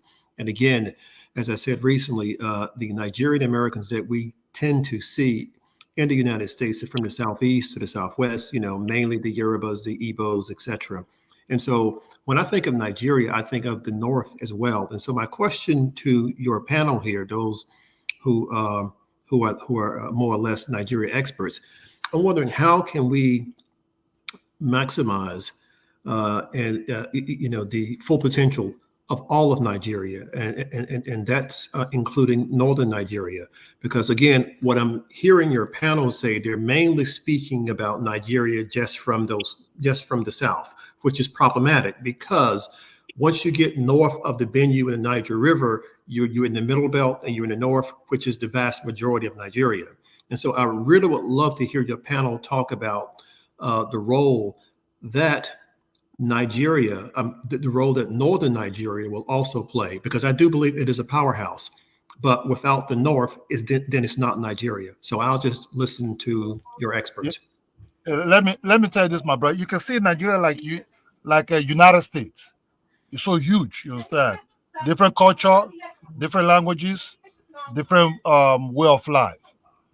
If you have to deal with the northern part, right, which the Igbos are doing over there, right, you have to provide what the Northerners are actually looking for. You have to understand the Northerners and their why we talk much about the South, because we live in the South. But you can also do business with the North, but depends what the Northerners are looking for. You understand me? Wherever any type of business you want to deal with, the Northern ones are into all kind of agriculture, they're into construction, they're into food. If that food you want to go towards them, they're into also textile also. So dealing with the northern part of Nigeria, you have to think and you have to find out yourself. It's kind of fast, it's like a mission, right? Because they also are very good businessmen also. They do business all over Africa, especially in the Sudanese territory, in the Sahara, to Egypt, to Saudi Arabia, and all those territories. They also do business to the South also. They also do business to London, to America. Why we speak more in the South, because that's what tell you how huge Nigeria is. You understand me? So let's say somebody that live in California, right? California is, is different from Texas. You understand me? So that's where we speak. I don't know much about California if I live in California, but the northern aspect of the business aspect in the north is a totally different type of ballgame also. They also like to dress. If you have Agbada, if you have some of their youth there do other things, you can also do gold business with them also. You understand me? They are also into gold business also. You understand me? So Just to Great. test us. That's just it is. Hey, great. And Dinah, this is just an observation here. When I think you have your shows, this is just me here. I really would love for you to have a broader representation of Nigerians, because again, the ones that we know in America are mainly from the South. And in my view, this is just me, I don't think it's a representation of a country that large, because it's a huge country. And again, you almost never hear from someone from the North, because I would love to hear their perspective as well, because they are as Nigerian as anybody else. Can I come back to the doctor on this same question? Sure. Thank you. Thank you very much. Doctor, welcome. Good to hear your voice again. You too, sir. Great to hear yours as well. Yes, sir. Yes, sir. Yes, sir. Now, you see, in Nigeria, Nigeria doesn't ask anyone to come to its shores, and Nigeria doesn't reject anybody from its shores. In this way, Nigeria behaves in a very democratic way. Those people that you do not hear from, there's nobody silencing their voices, though. Understand that they themselves are the ones choosing not to come out. Now, I'll put it to you like this. Nigeria is a very big country, and the three main ethnic tribes are not the only tribes. They're not the only tribes that are wielding power either. Now, in the North, largely, it works like this. There are the higher classes who are land and city dwellers. They are largely not pastoral, and they're not, what do they call it, nomadic. Most Fulanis are nomadic, one. Then there are the Fulanis who live in the cities who operate completely different too. The rest, who are largely Hausa, there are those who would obviously be with the elite, but again, the majority are living under servitude. That's what they live under. They live a life of penury. They live a life begging. They live a life of miseducation, if not uneducation. So what you see in the West, and that depict and underline Nigeria, you must appreciate it as these are the Nigerians. This is who they are. They constitute largely from the south of Nigeria, largely. So when you have that, I think it's for anyone to ask themselves the question as to why. Now, I would tell you, I have great Hausa friends. I have friends who are from the north, of Nupi, of Tiv, of Igala, of Borgu, of all ethnicities. We Nigerians, we know we're in there with everybody. You understand? The thing is, however, we are self-representing. Nobody pushed the Igbos to be who they are. The Igbos did that themselves. Are you listening? Nobody pushed the Yorubas to have the kind of pantheon, the kind of expanse that they have. They did that themselves. They made it known. You understand? So don't believe that anybody's gagging anyone. No, there's nobody being gagged. Those people who are being quiet and whose voices that you do not hear, they want it that way. However, if you so wish, I will bring my own friend who is a Hausa Fulani to this platform, and he will speak to you about what Nigeria is. If you feel that you are going to now get a different terminology on what Nigeria is. You see, people may misunderstand me, misunderstand my words, and that's fair enough. But I'm not going to change my language for anyone.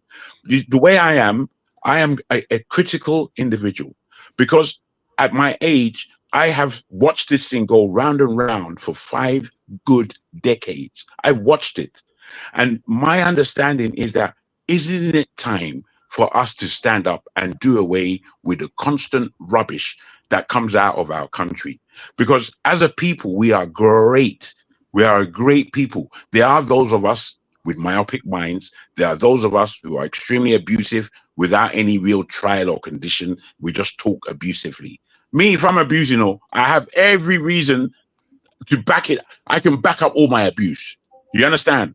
As opposed to someone else who's just coming out with words. I'm upset. All these pathetic, Eurocentric, mind-baggling things that we always utter.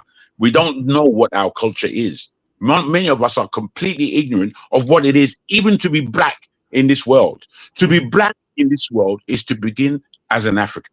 The further you get away with that, the less black you become.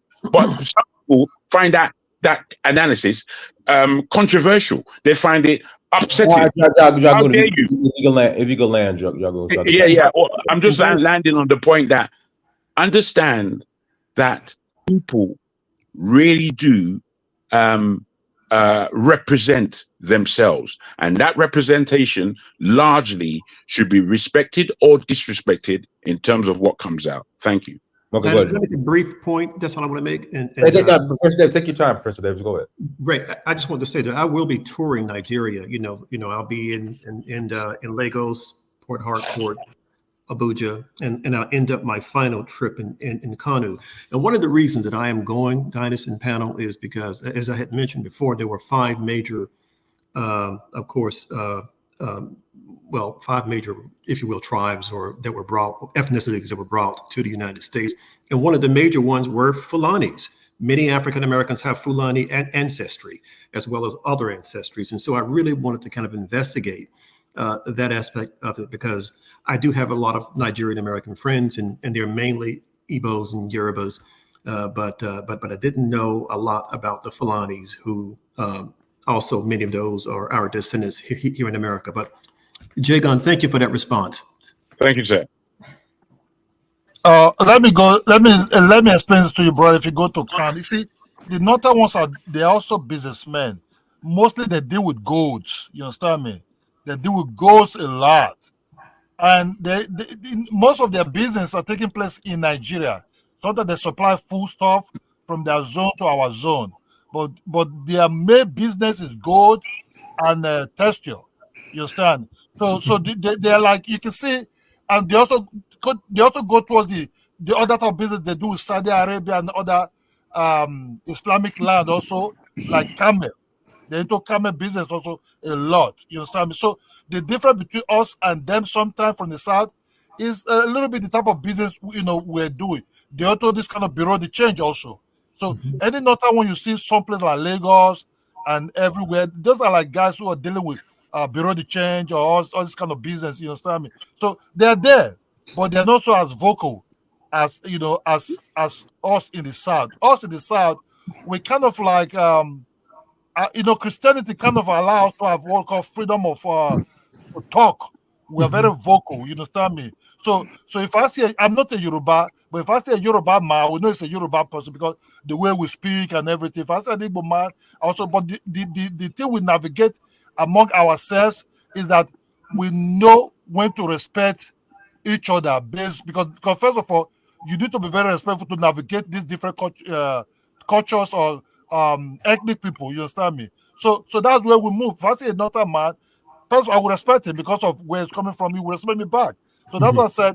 Even the Igbo people you're talking about, we do business together. We live together. The level of intermarriage is now in Nigeria. Intermarriage among the Nigerians. The northern ones marrying from every tribe. The Yorubas marry the Igbo women. The Igbo man marry Yoruba women and other little minority ethnic tribe also. And from the Edo side, those my two brothers here, Efosa and Nigeria Force, they're from the same state with me. I don't even know their streets. You understand? That's how huge Edo state is. I don't even know their streets. If I don't see that, I will never know where they are. But we might know some certain places of the center of government. You understand me? That's what we know. So we might have the same accent, but because it's so huge that I might not even know where the house is, where did they live and everything. So we introduce these things to each other. Or say we met in business, you will not see Nigerian man arguing too much about it because he want to eat. He's asking for business. He asks about, do you have anything? What is going on? Introduce me to anything you're doing. You think make me money. You understand me? That's what we discuss about. You cannot come. Look, what you cannot come from Europe, right, or America. You can't be telling racism in Nigeria. They will not listen to you. They will back their door against you. They think, oh, you went there to look for racism, man. You didn't come with business. You understand me? So Nigeria is a total different mind set of people. That's just I'm gonna say this too. Now, the reason why business can be so good in Nigeria or in Africa in general is because in Africa you can make like money hand over fist. But in America, you have to get the building, get insurance, get it inspected, get pay the first month rent, worry about the first. It's just so much in America where it slows you down. But in Africa, you can run business how you want to, and I'm gonna go back to also what John was saying to a different topic. Nigerian, some of these Nigerian people, they remind me of my grandmothers back in the day. Very silent, like very stoic. They just remind you of just being in the South back in the day. You know what I mean? Uh, um, my granddad and my grandmother, you would not be able to tell if they wasn't Nigerian or not. They look so dark. So my granddad was like 6'5", never really talked much. My grandmother, she was so dark, and had that discipline about her. Being around Nigerian people just remind you of being in the South back in the day. Well, listen, gentlemen, thank you so much for your perspectives here. And I'm thinking to myself that I really would love to see Nigeria evolve with all of its diversity. And what I mean that we can. How do I want to say this? I think that all of the resources from across the country can be used collectively to build a country.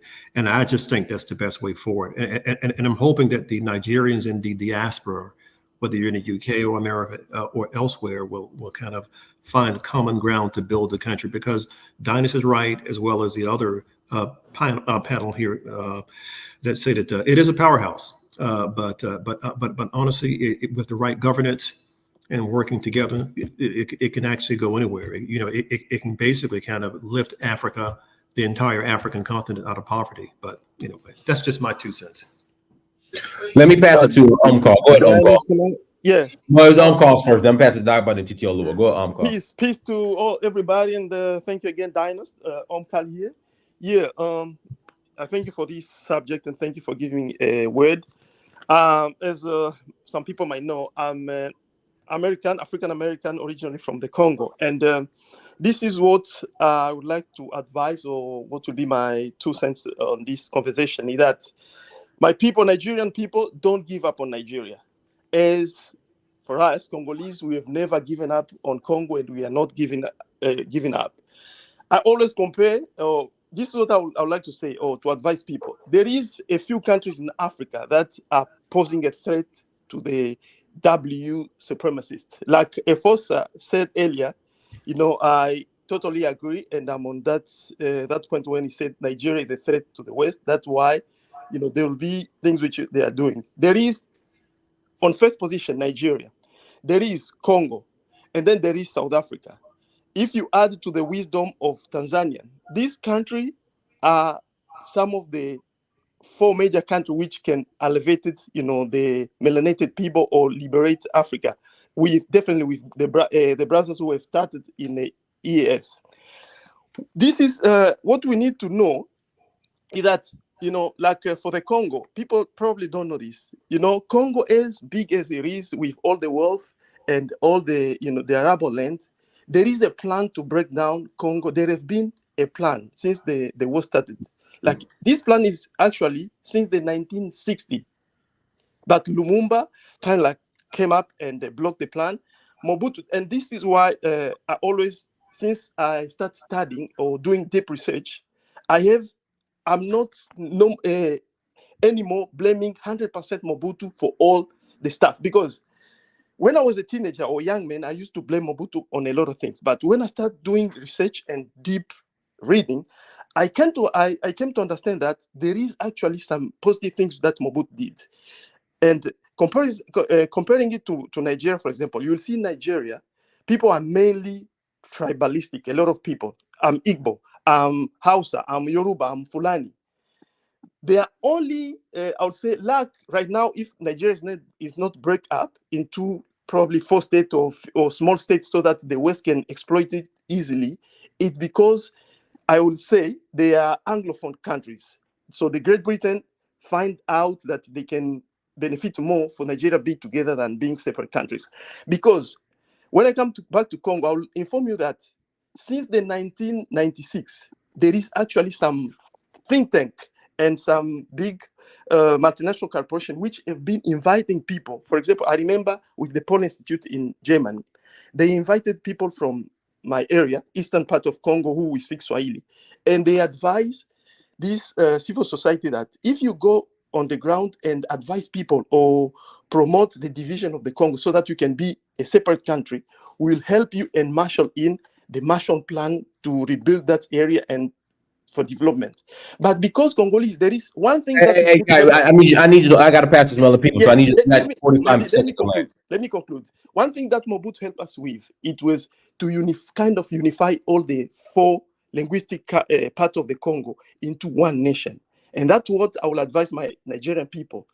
Don't be swayed by this, I'm Yoruban or stuff. No, be one. Try to come together, and when you protest peacefully, so that because we know our governments still have some way to go. And I'm not happy with what's happening with Dangote, so that's probably what I can do, so that not to monopolize the way. So okay, let me pass it. Go ahead, Dogba.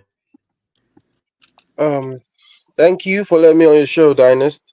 A friend of mine came on this live stream some time ago and then left. See, I believe that we are here to share ideas as Negroes because, as minorities in whatever country we live in, we need to bring our heads together to actually come up with ideas on how we can move society forward. Yes, some of us might not be on the ground actually helping Africa get better. Even some of us who are on the ground doing things in Africa, we are doing charity, thinking we are helping people. But at the end of the day, it's not charity we need. If we do that, what makes us different from the IMF, right? I think on this live stream, from what I've seen, because I've been here since the very beginning, there's this thing that happens on this live stream, and I blame Dynast for this. No offense, Dynast. No offense. I'm not coming at you, Dynast. It's like people just don't get their points passed across, and then somebody just comes in and starts roasting the other person. Correct me if I'm wrong. Like, I've been listening to Jagun earlier, and this guy was not like. You guys need to be able to tell the difference between delusion, stating facts, and somebody roasting or / insulting or bashing somebody or something. Because somebody says something every now and then everybody's trying to argue against that person like he's not just speaking facts. I think we are all men right now on this live stream now. You should be able to say things that are factual and not feel like you just hurt somebody's feelings because they're talking about their country or something like that. No. We're here to actually learn new things, It's part of what this live stream is all about. Jagun said something earlier. This guy was spitting just basic facts, and then some other guy came at him and said he's always bashing Nigeria. Jagun, I see him on the live stream a lot, and I'm usually on the live stream when he's on the live stream. This man loves his country a lot. He's not usually bashing Nigeria. As someone who loves your country, pointing out the flaws of your own nation does not mean you're bashing your nation. It's kind of like if you have a kid, you're not gonna just let him be a bum all the time. You're gonna actually kick his ass if he's doing wrong, actually put him in his place and give him a reality check. That's what Jagun was basically doing. Saying some certain bad things. Because let's be honest, guys, like the other guy who was on this live before, he said some things and he was like, you're just making it seem like Nigeria is this dreamland where you just hustle and make so much money. Bro was sounding so delusional in my head. Like he said it like Nigeria is perfect. Like, bro, you make so much money here, come here and hustle. No, we know that there are obstacles. Like the Black American guy who said he looks forward to visiting Nigeria, he said he visited it there once and already wants to go back. But he pointed out that there's bad roads. So yeah, it's not like some Jagun having to point out Nigeria has some underdeveloped. Most of Nigeria, let's be honest, guys, most of Nigeria is underdeveloped, not even developing, but underdeveloped. Okay. So what are you gonna do? Yeah, that's something that's foundational. Remember, it's something that we need. I'm gonna tell you a true story. So 2018, is the first time I went to Nigeria, and I was in Oshogbo, and I remember, driving from the airport to first we stayed in Lagos a night, then we went to Badagry, and the roads were freaking terrible. Then from Badagry we went to Oshogbo. Roads were terrible. And I remember us going to the ministry, and I met with the Minister of Cultural Affairs of Osun State. And we were talking, and I looked at him, I said, yeah, the roads here are bad. And he leaned into me and he said, I know. Like, I mean, we know the roads are bad, Dagba. I mean, you're not sharing that news. So what are you going to do? Because like, again, other groups of people are still coming and they're doing business. But then you got a group of people that just want to complain that the roads are bad. But they're approving. And that's why I understand Delroy's point, because every time I go to Nigeria, there's a new infrastructure project. And guess what? The roads are being approved on. Every time I go, there's something new and it's approving. So, yeah, dog, but we know that the roads are bad, man. Yes. I mean, I would like to add can I say something? That's a really good point. Let Dagba finish. Go ahead, Dagba. Yeah, you got a point. Yeah, like in my state that I come from, Nigeria, I know lots of good infrastructure projects that are being done. In fact, I would say on average, Nigeria is getting more done than most of these nearby African countries. If I one of my actual biggest fears for Nigeria, and I think you need to do an entire live stream on this, you would actually get so much views, Dynast, is the fact that if we do develop so much, you know how much immigrants we will get from all these neighboring African countries. Like I see Kenya. Kenya has some decent neighbors. Nigeria, we basically just have some of the crappiest neighbors. I'll be honest with you. Like, I don't think this whole African free trade thing is gonna work out because we have crappy neighbors. I'm talking about Nigeria now, especially to the north. I'll be very honest with you. And it's like, Dynast, have you been to Bauchi? Have you been to Gombe? Have you been to Katsina or something like that? Have you been to those states in Nigeria? See, you ain't been there, bruv. Like, I'm not bashing the country now because some people will come at me in the comments and say he's bashing Nigeria, he's insulting Nigeria. I come from Nigeria, I know what my country looks like, bruv. There are still things that needs to be fixed. And the thing that is my fear, at least I'm going to pick up on one. No, Dagba, no shit. Golly, no shit, Dagba. Right. I mean, it's like no even shit. even for me as a foreigner visiting there, I went to Ikeja and I went to Ogun State, and I was in a place called Moe. That's where I stayed for a month. Moe. Yeah, Moe. Yes, this place Moe. They mowed down. The government, the federal government came in and mowed down all these shops, all these people's property to make a highway. That place is a highway now. Yeah, it has a whole see what you're saying. That's true. Now. That's still part of the problem, though. That's what you're saying. I've noticed this thing, and it's so controversial. Is that whenever you guys visit Nigeria, and this is something I see with celebrities, whenever Rick Ross comes to Nigeria, whenever Sway Lee comes to Nigeria, whenever French Montana comes to Nigeria, they seem to always visit the same place. And Jago said something that I want to pick up on. He said something about Africa being underdeveloped. Let's zoom into Nigeria now. In Nigeria, you know, if Lagos was its own country, Lagos is richer than Nigeria. You do realize that, guys? Absolutely. Nigeria is still quite underdeveloped. I'll be honest. That's like saying your arguments are just okay. That's like saying, hey man. Basically, before Dynast cuts me off, I was gonna say most of what goes on in Nigeria is Lagos. You're not gonna overtalk me. That's what you're not gonna do. That's like me in Atlanta saying, man, you ain't never left outside Atlanta. Atlanta's, you know, the most richest city in Georgia. No shit. It's the commercial hub of freaking West Africa. Dog, what's your point? No. If I may, there are dirt roads in that. I mean, not Atlanta. No, guys. Maybe If I may, in order to try and balance what's been said, you see, to come from two extreme views does not say that the two extreme views are not accurate. The thing is, are they being underlined? Are they being reasoned upon? To have an understanding that Lagos as one state is richer than the whole of the rest of Nigeria put together, I think that brings it to bear the issues that we have in the country. But that's not Jagoon. That's exactly. Hold on a minute. That's like complaining. Dynast, hold on a minute. I understand to you it's obvious. You're not gonna talk. That's like saying, oh man, I can't believe London is the richest city in all of the UK. Like, Rat and infested. it doesn't make any sense. That's the point. No. You see, the thing is, these questions come up. You bring up London, and I think that's a very good analogy to compare. The south of England is so far ahead of the rest of the UK. It's a question. So they have begun to devise ways of bringing the industrial north, as it used to be in the UK, back into the present economy. It's becoming a heavy challenge for them to do. But because of the consistency of the charge against London being a city almost by itself, away from its nation, the government have had to listen to this. You see, you seem to want it just to go without being said. Meanwhile, people are suffering and killing themselves. You see, it doesn't work like that, I'm afraid. The obvious sometimes needs to be underlined. Why? Because everybody is ignoring it. You are ignoring it as an outsider. You're ignoring I'm not ignoring it. It's just at the end of the day, what are you gonna do? You are ignoring it.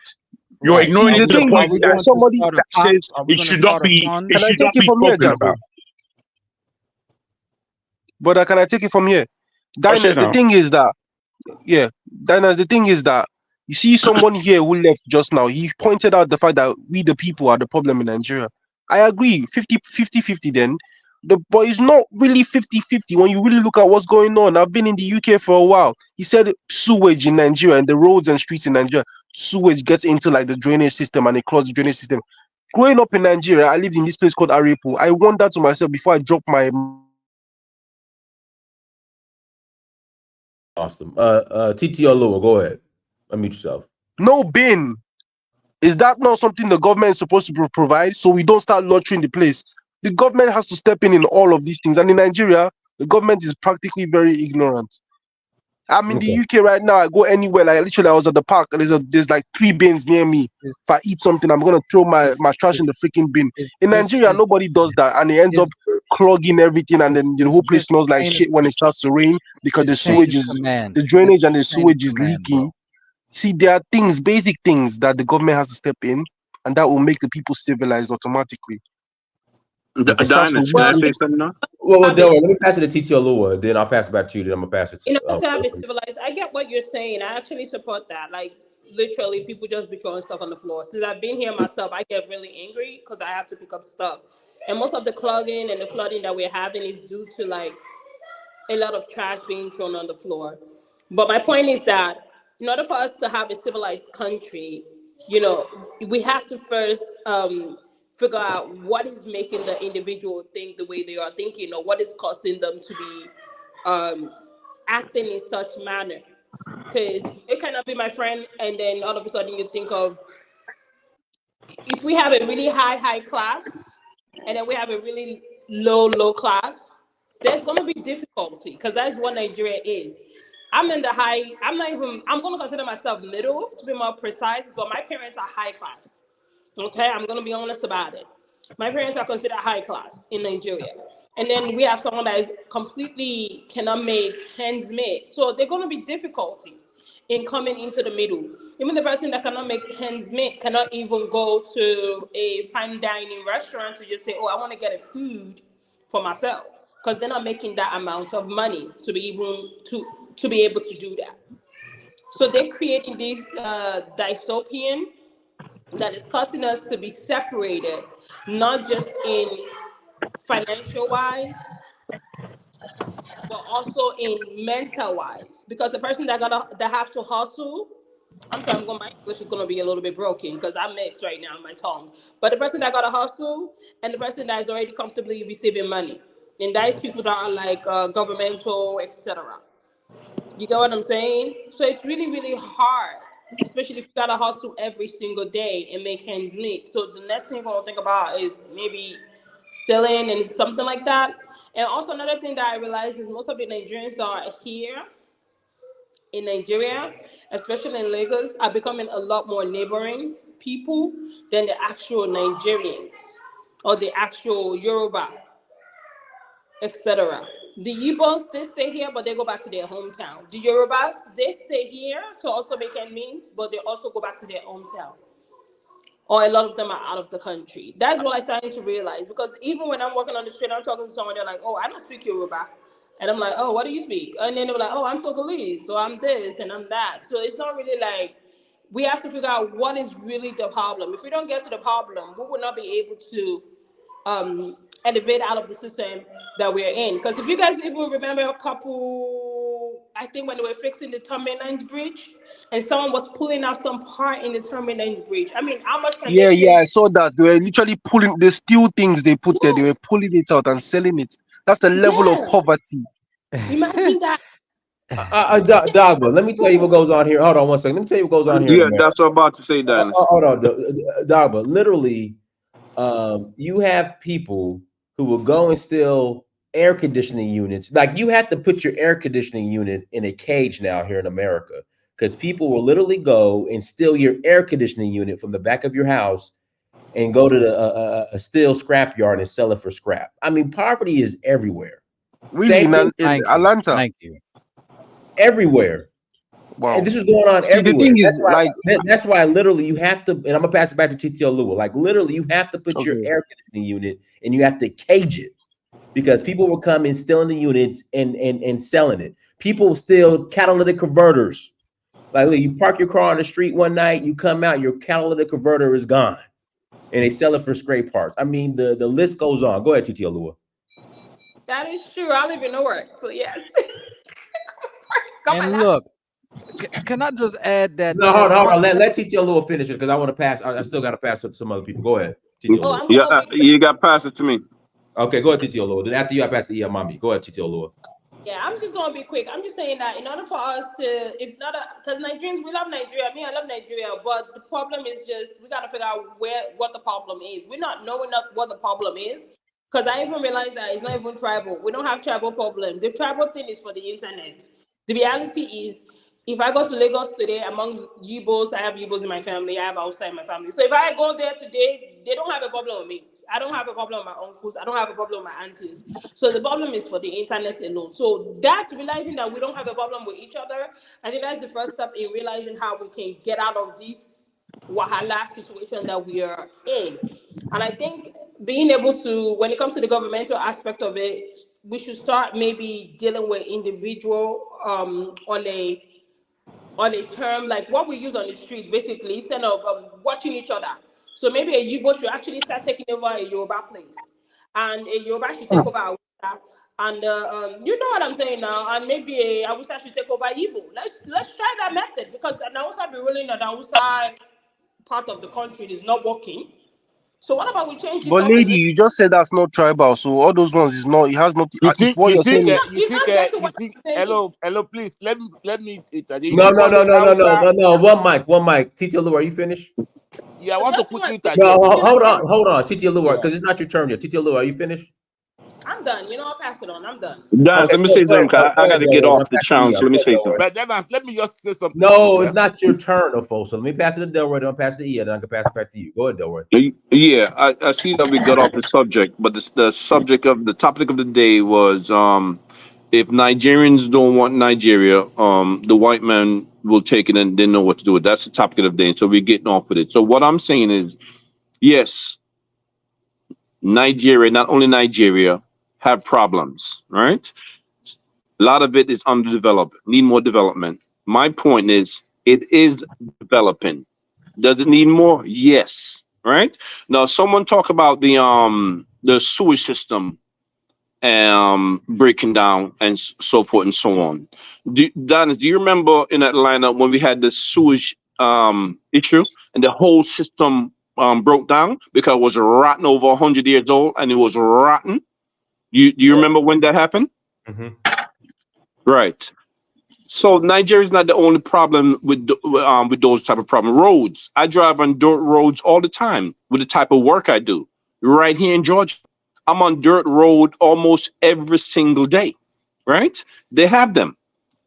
So the so-called underdevelopment of Nigeria and Africa on the whole, we know this, but don't dwell in it, because people are still coming there and taking advantage of Nigeria and Africa as a whole. That's the whole point of this podcast today. That's what I'm Yes. saying. Okay, let me pass That's it it. to Mommy. Go ahead, Mommy. You gotta unmute yourself, Mommy. Going once, going twice. Okay. I Yakub want to John. Go ahead, say John. I want to say that on behalf of Lagos, when I was there, I seen road signs, and I also seen women on the side of the highway sweeping, and I seen signs, billboards that said "Keep Lagos clean." So maybe there needs to be, like the brother Justin said, Dagba, there needs to be like some type of curriculum in school to give understanding about how plastic breaks down, how paper breaks down, all these things, and how to recycle and do things of that nature. But for sure, I can give some props to Lagos that I did see billboards that said "Keep Lagos clean." So, there is some effort there to keep the place clean. But I did notice that it was very reminiscent of the ghettos here in DC, in Maryland, and how many people just disregard of their rubbish or their trash. They just disregard of it in any place that they want to. I did not like that, but it comes from it just comes from a lack of knowledge and a lack of understanding. Like, this plastic is not going to break down. It's not going Yeah, I to agree with you, brother. It has a lot to do disappear. with understanding. Because in Europe, like I remember my first time in Europe, specifically in England, I threw something away. Everybody was looking at me like I'm a maniac, bro. Like everybody, I was in KFC, I dropped something on the floor, and not just the staff, but like the random people was looking at me like I just did some taboo thing. Like it's like in an Indian temple where you step in with your slippers on, the way they look at you. Like we need that kind of culture in Nigeria, promote cleanliness, or else we just end up like freaking India, bro. But what do you say about the billboards that I seen in Lagos that say "Keep Lagos clean"? I mean, isn't that some No, type no, of yeah, effort? I agree with you. Fine, we need more than that. We need way more than that. That's not good enough. True. So It are doesn't you seem saying like people it's don't drop working. things on the floor in America? Let me pass it back to Mommy. Are you there? Mommy, are Y'all you say there? Yes, stupid I'm people, here. boy. Go ahead. Okay, I'm so sorry, guys. I was listening to you guys. I don't want to interrupt you because Are you on speakerphone? Like you're far from the phone. I don't know what's going on. okay, I'm here with my hold on. Okay, can you hear me now? It's better. Go ahead. Okay. Um, I just want to say two things. Um, Nigeria, nobody can take over Nigeria. No white man. They never born the white man well. Where go take over Nigeria. They never born am. At Second, all. they never born am. I never see the white man where they get liver say one can take over Nigeria. Second, I'm Yoruba. I'm from Ogun State.